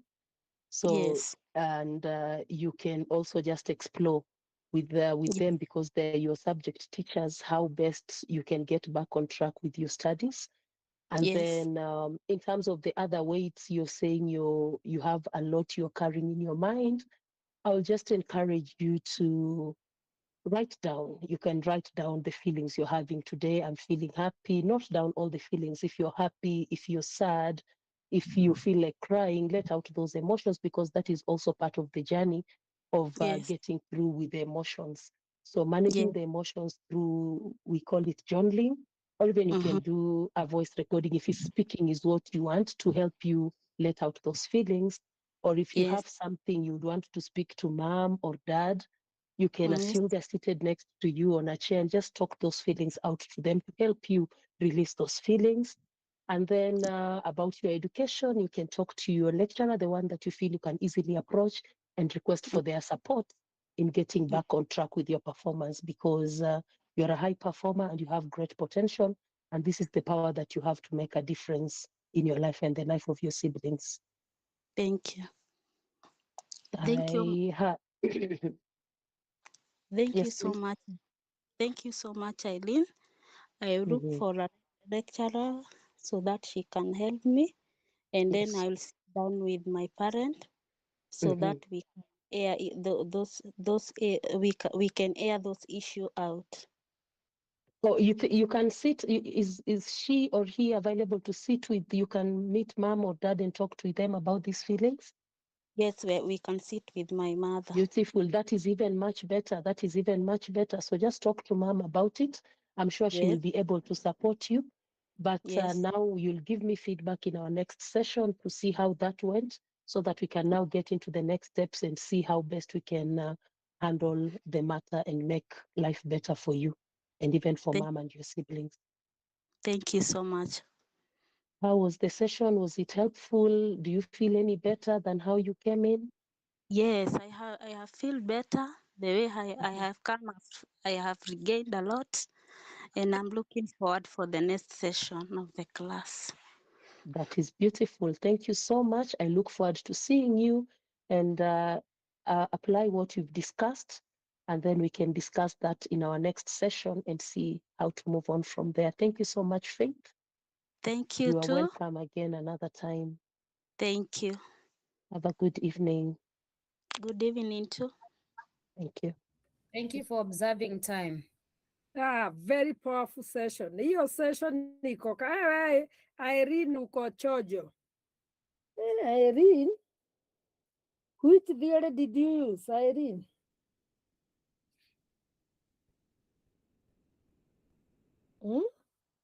CBT. Nimeona CBT a lot. Irene, unmute. Unmute. We can't hear you. You are speaking, but we can't hear you. Sorry. I tried to apply the Gestalt, right? Like use the power within you, and you know, are they called the and something? Those 4 components about life. So that is part of life. The separation of the parents is part of life. She has no control over. So she makes the best of the situation that she is.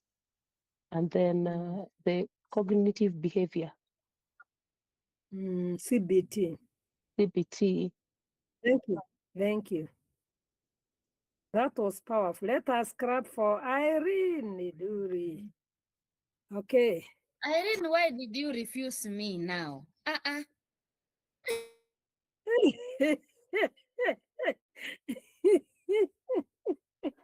Hiyo ni kali. Okay, let's move on to another one. That is good. Chad, there is something different about Irene, and personally, I cannot say what it is, but I will figure it out. There is just something. The voice is really amazing, number one. I don't know. I have really tried. I have tried, but I cannot. But with time, I'll get to understand. Yeah, thank you. It was She was the application building rapport was top notch, because the way even it was really, I don't know, I can't really tell, but it was amazing. Thank you. Let's have another one. Who are the others? Faith, you have not been a counselor now. Catherine, have you been? Huh? I'm the one who started before we went for the break. Oh, you did? Yes, I did with Soire. Did I? Okay. Maureen said maybe next time she's not in a position to say something. Before Irene, who was there before? Before Irene, who was the counselor? Judy and Miriam. It was me, teacher. It was me. Judy, nilisahau kuandika jina. Okay, then thank you. Okay. Next person, bado nadai kuwa client. Please, next client. Where is Bao? Bao alisema ako mlimani. Sijui kama bado wako. Alisema ako hello everyone. Hello. Hello to you. Can you hear me clearly? Yes. But you're breaking. Okay. I might make this a bit hard because, like I said, I'm at the foot of Mount Kilimanjaro, so the network here, I can try and go. until where it can, or I can leave it for someone else who's in a better place. We can hear you clearly, and I want to become your client. Thank you. Now the client has okay. The client has insisted, so we shall have the session. Yes. Yes. Thank you, David.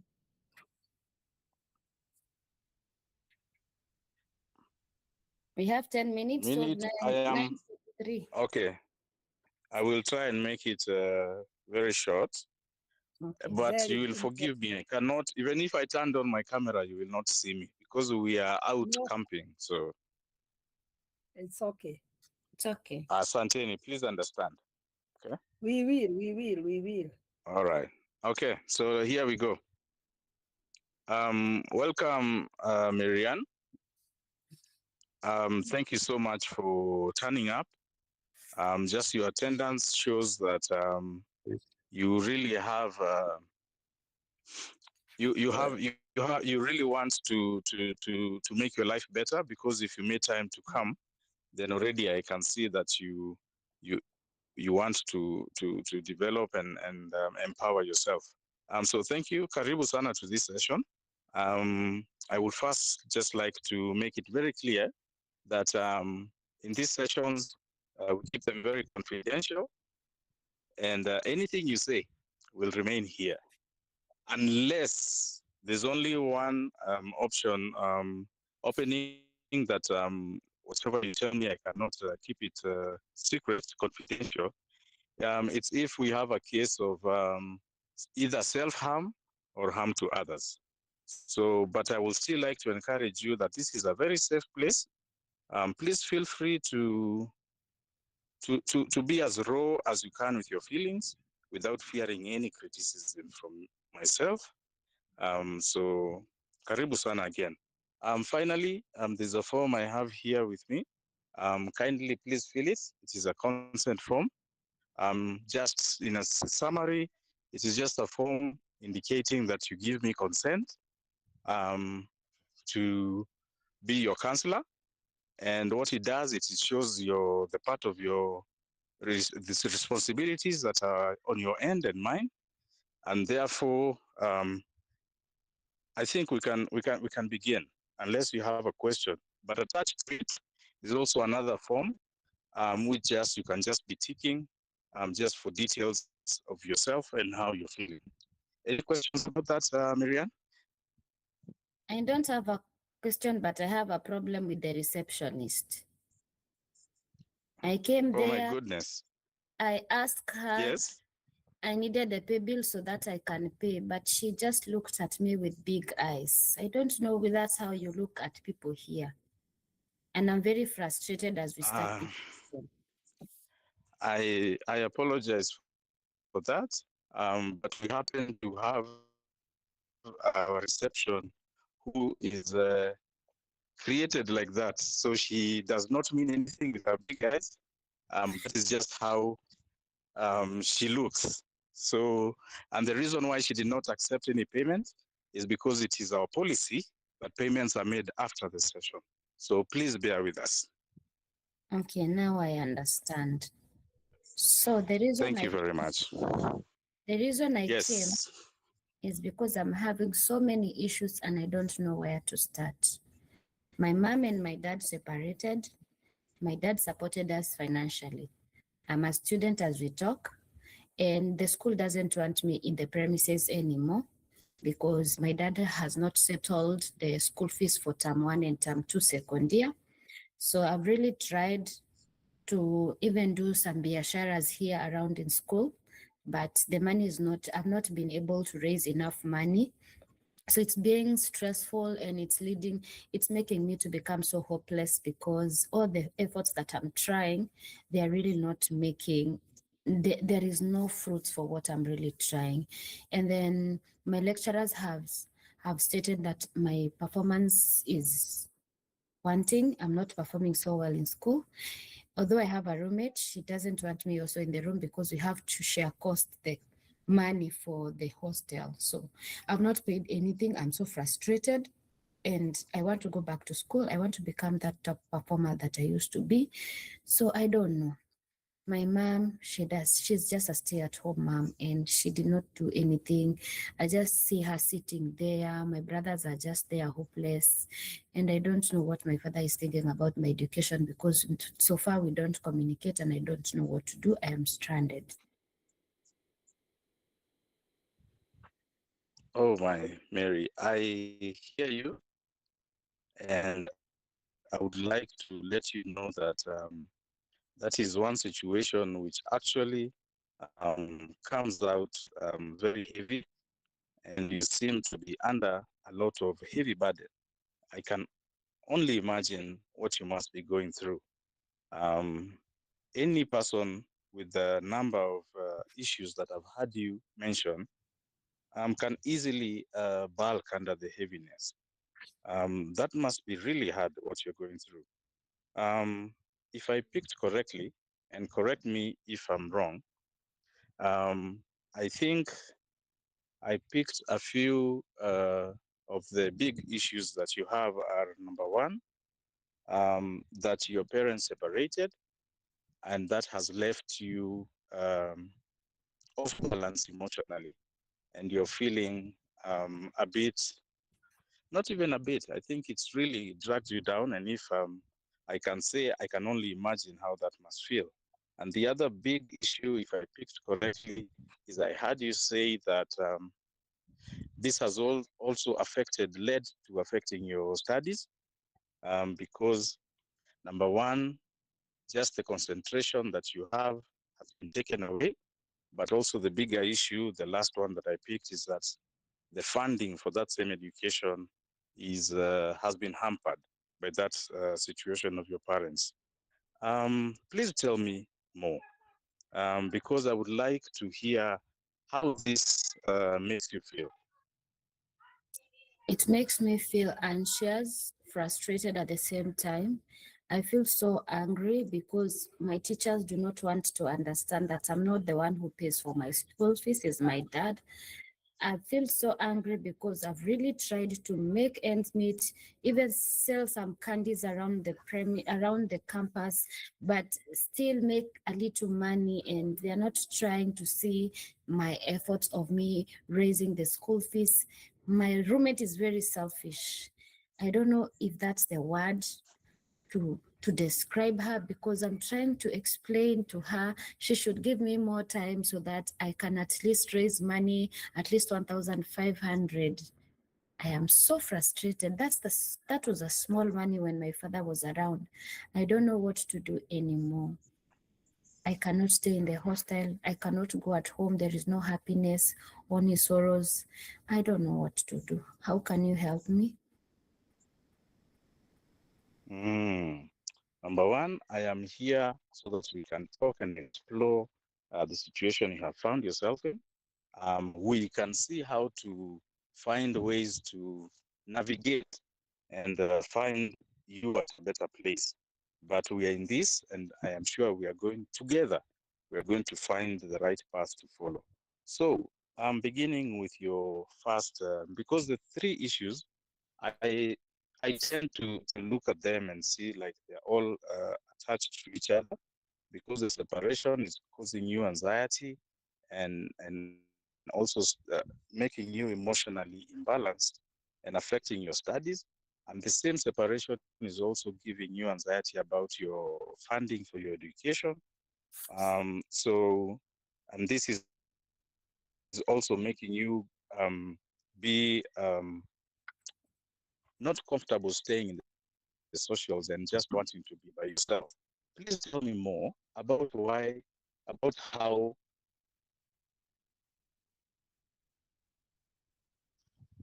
how it makes you feel when you're in the presence anymore, or even engage in activities that used to actually make you happy.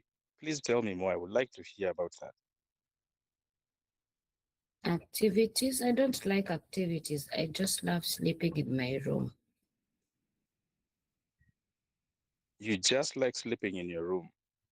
Yes. Did I pick correctly when because I had gotten a report from the university counselor, and she had told me that before this incident of your parents' separation, that you actually used to be very engaged and very social. Is that correct? I thought you told me people should be confidential. Why are they telling you about my information in school? The report that came from your lecturers, they were concerned about your studies. It is not confidential information. They were just concerned because your grades took a dip, and they actually had stated that you used to be one of the brightest students. So normally it is upon them to follow up with their students because they are the ones who are tasked with student affairs. Because once they saw that your performance was going down, then they stepped up and just wanted to follow up and see what was happening. So that is why I'm coming through to follow up and see how that must have felt. But even as we go into that, I would like to also maybe introduce a triangle that might actually maybe give you a different perspective. So there's a triangle that has, as a triangle, it has 3 ends, 3 points. And on one point, I want us to have this word thoughts, on the other one feelings, and the other one behaviors. So that triangle actually just simply says that these three are interconnected. So your thoughts lead into how you're feeling, and your feelings end up revealing or informing your behavior. So your thoughts are tied eventually to how you behave. So if if we look at this scenario, I think we can see that the thoughts that you have and the behavior or feeling of not wanting to be social and to be with your friends or to engage in activities you were engaged in before, they must be connected to feelings which actually lead back to the thoughts. So let us explore a few of the thoughts that you're going through and what you view about what's your view about separation, and why I heard you say that you're not very happy about your friends, and this idea of them spreading word that you cannot afford funds anymore, and also them knowing that your parents are separated. How does that make you feel, and what are the thoughts that you hold about that? Please tell me more about it. First of all, I am very angry at you and that lecturer Kamau, who came to tell you that I am not performing well and he's busy chasing me away from the campus. Second of all, you people have been gossiping me. Why? Why did you let him tell you like that? Eh? That teacher is busy chasing me around campus and he's the first person to come here to say the way I am failing, the way I'm not performing. That teacher is a hypocrite. And about my friends, I don't care anymore. My father left us. What can I do about that? It's not in my circle of control. What I want now is solution for my education. And if it is possible, they chase that Mr. Kamau out of that school. He's a very bad teacher, by the way. He's not understanding. And I feel like I don't want to continue talking because I'm getting angry. Can we end the session now so that we can continue from there next time? I want to go and think about that Mr. Kamau. Thank you, Marianne, for being very expressive. And I can see my introduction was you took it to heart when I told you this is a safe space that you can express any feelings as raw as they are. Even now that you say that you're disappointed, I hear you and I can see your justification where it is coming from. And I would like to also just maybe offer a piece of information that it is the university's policy to follow through with their students. Sometimes you might not like it, but this is the policy that you also, just by joining the university, you must have also now gone under the policies of the university. And it was upon him to take concern and see what was the next step to take. So I am very sorry that this is how you feel. I can only imagine how it must be. I cannot say I'm in your shoes completely, but I am really trying to fit in. And I can see your frustration, even not wanting to talk anymore. But I would like just to let you know that everything that was done with a good motive. So carrying on, as I was telling you about the triangle of the feelings and the thoughts and the feelings and the Counselor, let behavior. me ask you a question. I wanted, yes, please, yes. So you want to tell me Mr. Kamau is not a bad person? No. Mr. Kamau, in fact, is a very, let's use a different word, is a caring person. Let's not even talk about if he's a bad person or a good person, because I cannot tell you, because I don't work with him and I do not live with him. But if we were to be fair, I would say if we were to look at it together, we will say from his actions and what he wanted to achieve, we can say he's a caring person. Do you agree with that? Yes, I think now I understand his point of view. He actually don't hate me. He just wanted me to find help. Thank you, Marianne,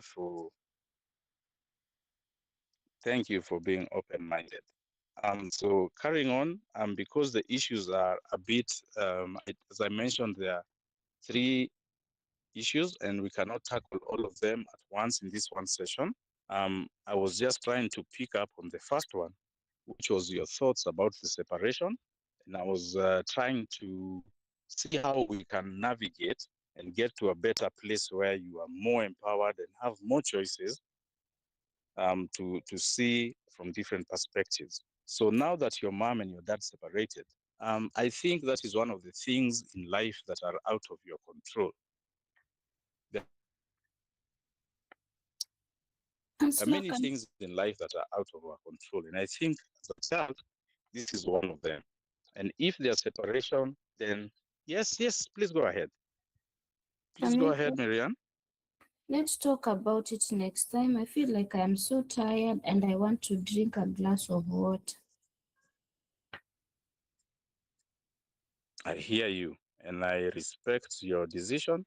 And in fact, that was part of the consent form where we together we make we forge the path together and we do the goal setting together. So as we summarize, today we have touched on a few issues. I do not even want to pick on very many issues. Let us just take baby steps, one step at a time. What is one thing that you feel you coming for this session today that it took you from one place to another? Actually, I was planning the way I'm going to murder that Mr. Kamau. But Another place that made you feel a bit better or a bit more empowered or just understood something a bit better. What is that one thing as we summarize that we take away?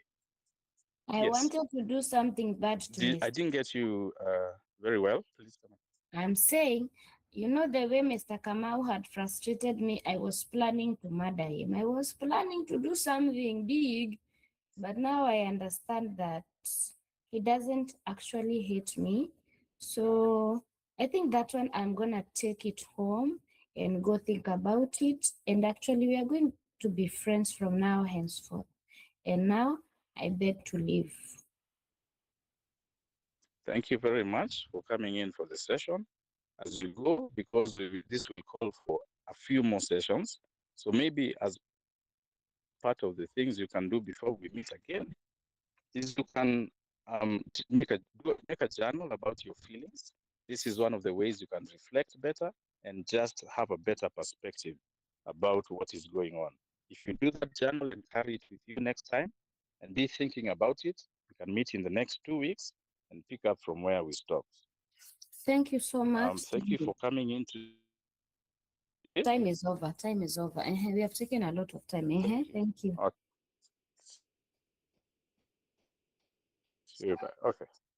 Sorry, I was not checking my time. See you.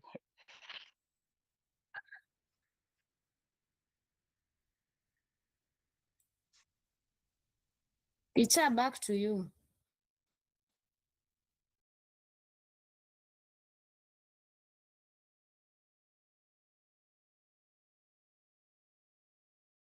Teacher, are you asleep? Did I take Teacher went too and much wanted time to even the read teacher and left? I'm here. Bao, thank you. Bao, I was so engrossed in that therapy, mpaka nikasahau niko wapi. Thank you, Bao. You are saying you are fine. The way it is fantastic. Mpaka unapatiana triangle. That's powerful.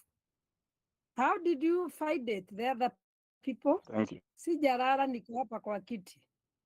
It was so nice. How can you say the session was, by the way? Marianne was the client. How did you feel, Marianne, about the session? I felt like Mr. Kamau was gossiping me with the counselor. But at the end of the session, I was able to understand that he was just caring and he was just trying to find ways to help me through the counseling because I don't talk to people. Marianne, you're a very difficult client. You're a very difficult client. Yes, Miriam is a difficult client. Marianne is a very difficult And client. also, yes, and she was even having issues with the receptionist. Like, what did the eyes? Hiyo macho ilikufanyia nini? Very difficult. And but the counselor was very steady. The counselor was very steady, by the way. He never lost hope. But I think Marianne is a real client, a teenage. That's how they behave. Thank you, Marianne, for behaving like a teenager. You are very real. So when you get teenagers, that's what you experience. So thank you for being able to deal with that teenager. I picked something from Eliane that you talked. You taught us during the sessions, like the transference of in counseling. It's like it was like Eliane was trying to transfer the anger to the counselor.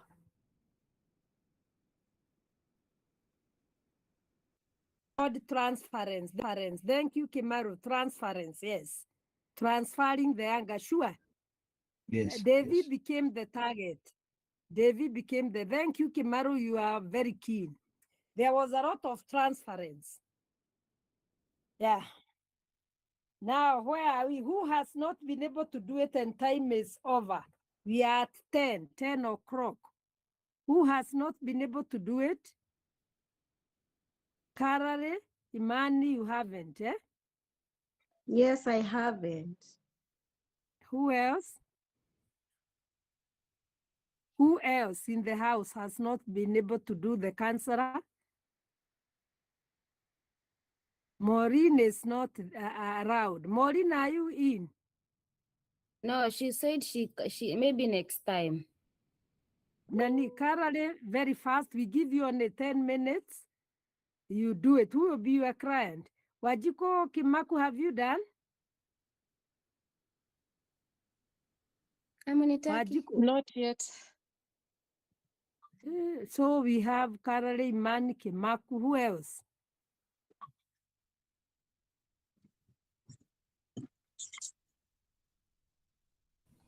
I think now there are only 3. What are we going to do now? Because who is ready to do it very fast? It's almost heading to 10. 10 minutes. We give them 10 minutes. But Mwalimu, there is no harm. We can start from there when we meet again. And because of time.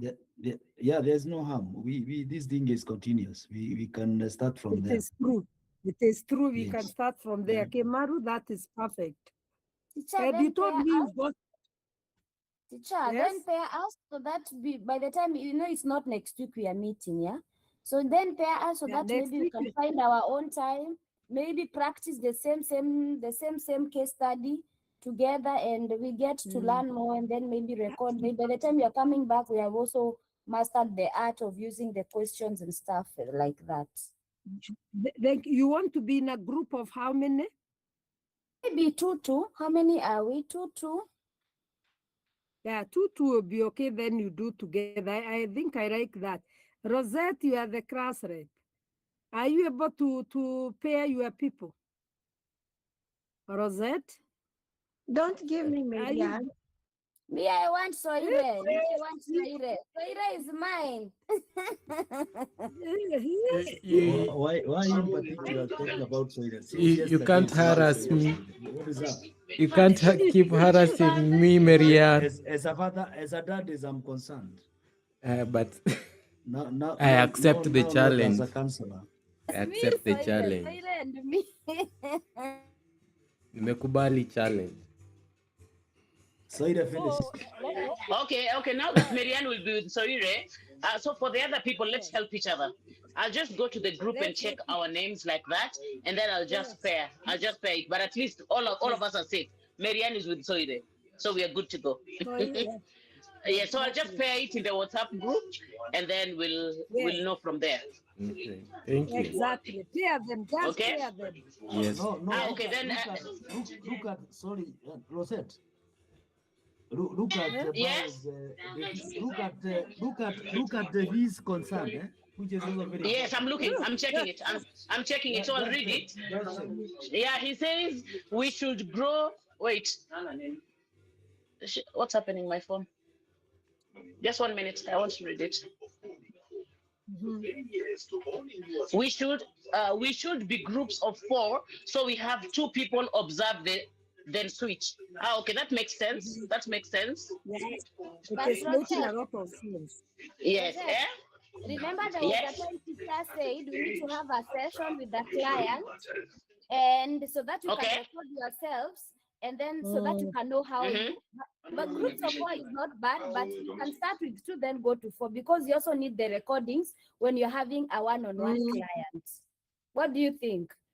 Okay, so we'll do the 2, and then we are recording ourselves, so we don't need an observer because we are recording it anyway. Exactly. Let it be 2 for now.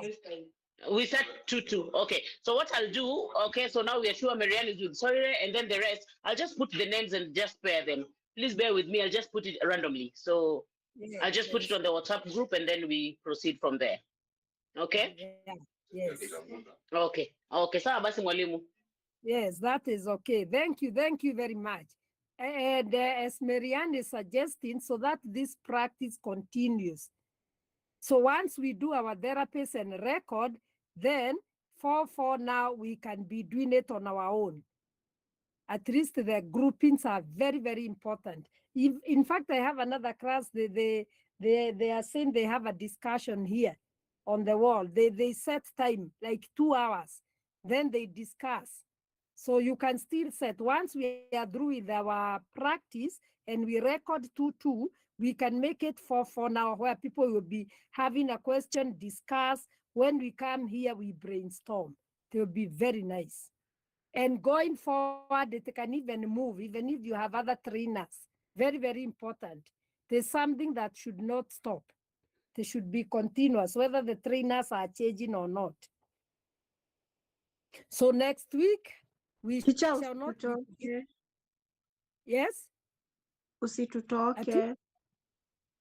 And if Mahali is not going. We have digital literacy. So first finish up with that. Then we can reconnect. No worries. Teacher, you did not send the questions. You did not send the TED. We're still waiting. The questions for? Which questions? The TED. You remember those you were to share us with that how and what and how and the TED. You remember? Yesterday you said you were to share some of some examples that we can learn from. Yes. I think when I said this note, some of them are here, but I can still send other examples. But I think when I mentioned the TED here, it has some examples with it, if I'm not wrong. Okay. Yes. But I can add there for the TED. I'll give you a separate one. I'll look for them some questions for TED, examples. But because they have just given examples, so that one is in order. Once I said these notes, the TED questions I can send separately, no worries. Remind me, please, text me, inbox me so that I remember to send the TED. Tomorrow, text me so that I don't forget. I'll send them. The earlier, the better. I think we can just conclude there. Do well in the digital literacy. Then after that, God willing, we can reconnect. That's what I can say. I also have a break at least those 2 weeks. Yes. Teacher, kwa hivyo Okay. So you mean next week you won't be with us? No, Yes. no. Digital literacy, you have another trainer. Okay. But it is only 2 weeks. And that is IT actually. So that is IT.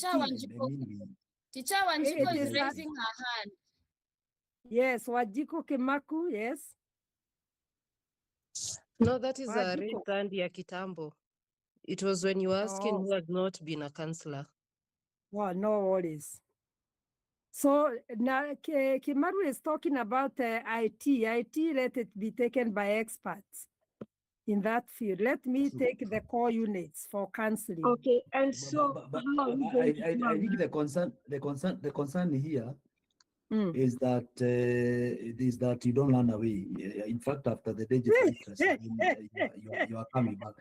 That is the concern. I can feel the feelings of the students, so of the counselors, not only of the counselors.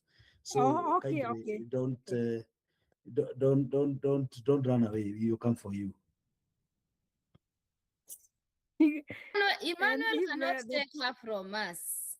He cannot. He promised us. And if planning changes, planning can change. I don't know. No, we can't intervene. Don't we will leave it to us. We can't.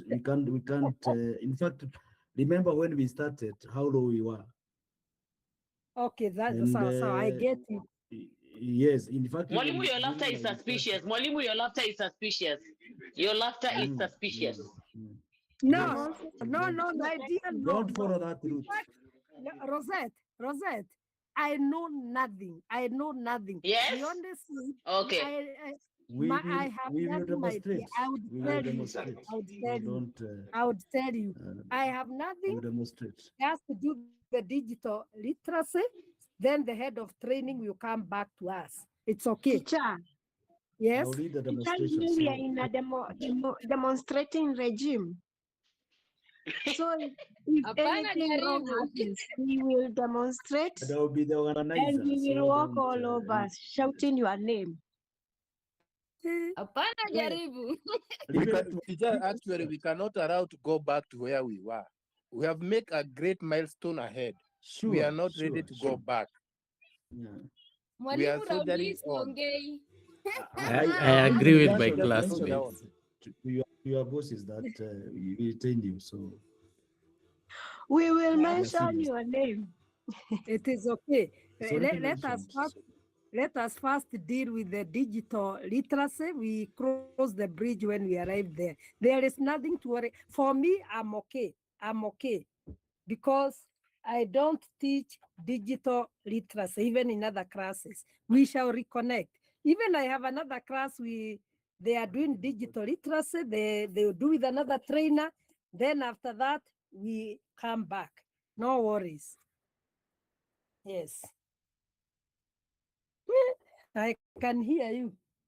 I can imagine how people are feeling right now. So we're not going to do our practice next Wednesday because now we are doing digital. No, because I'll not be available. The other trainer will be there. But we shall, like Timaru is saying, that is why we are. That is why we are paired. So after Rosette coming up with the list, then we will still continue. You can arrange yourselves when to have it. It is So to pay once we are paired, so you can agree on what time. And yes. So the Yes. logistics. Can do it after the session, maybe after 9:30. No, I think it's, for example, me and Soira, we are going to discuss when we are going to be doing, if you are going to be doing once, like it's you and your partner to discuss how you want to do the discussion. Okay. Yes. But I understand the concern of Karare and Wajiko Kemaku because they didn't do it as we listen. I think that is their concern. We shall give you that chance, my dears. That chance must be given. It must be, so that other people can listen to them and then comment. I think that's where they are. Let us cruise. I have a class tomorrow, my dear people. Tomorrow at Kiabu. Acheni niombe basi. Oba, my dear.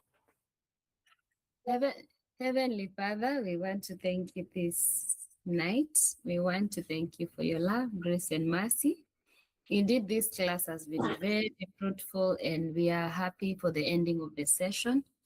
Lord, I bless you for each and every family that represented here, for each and every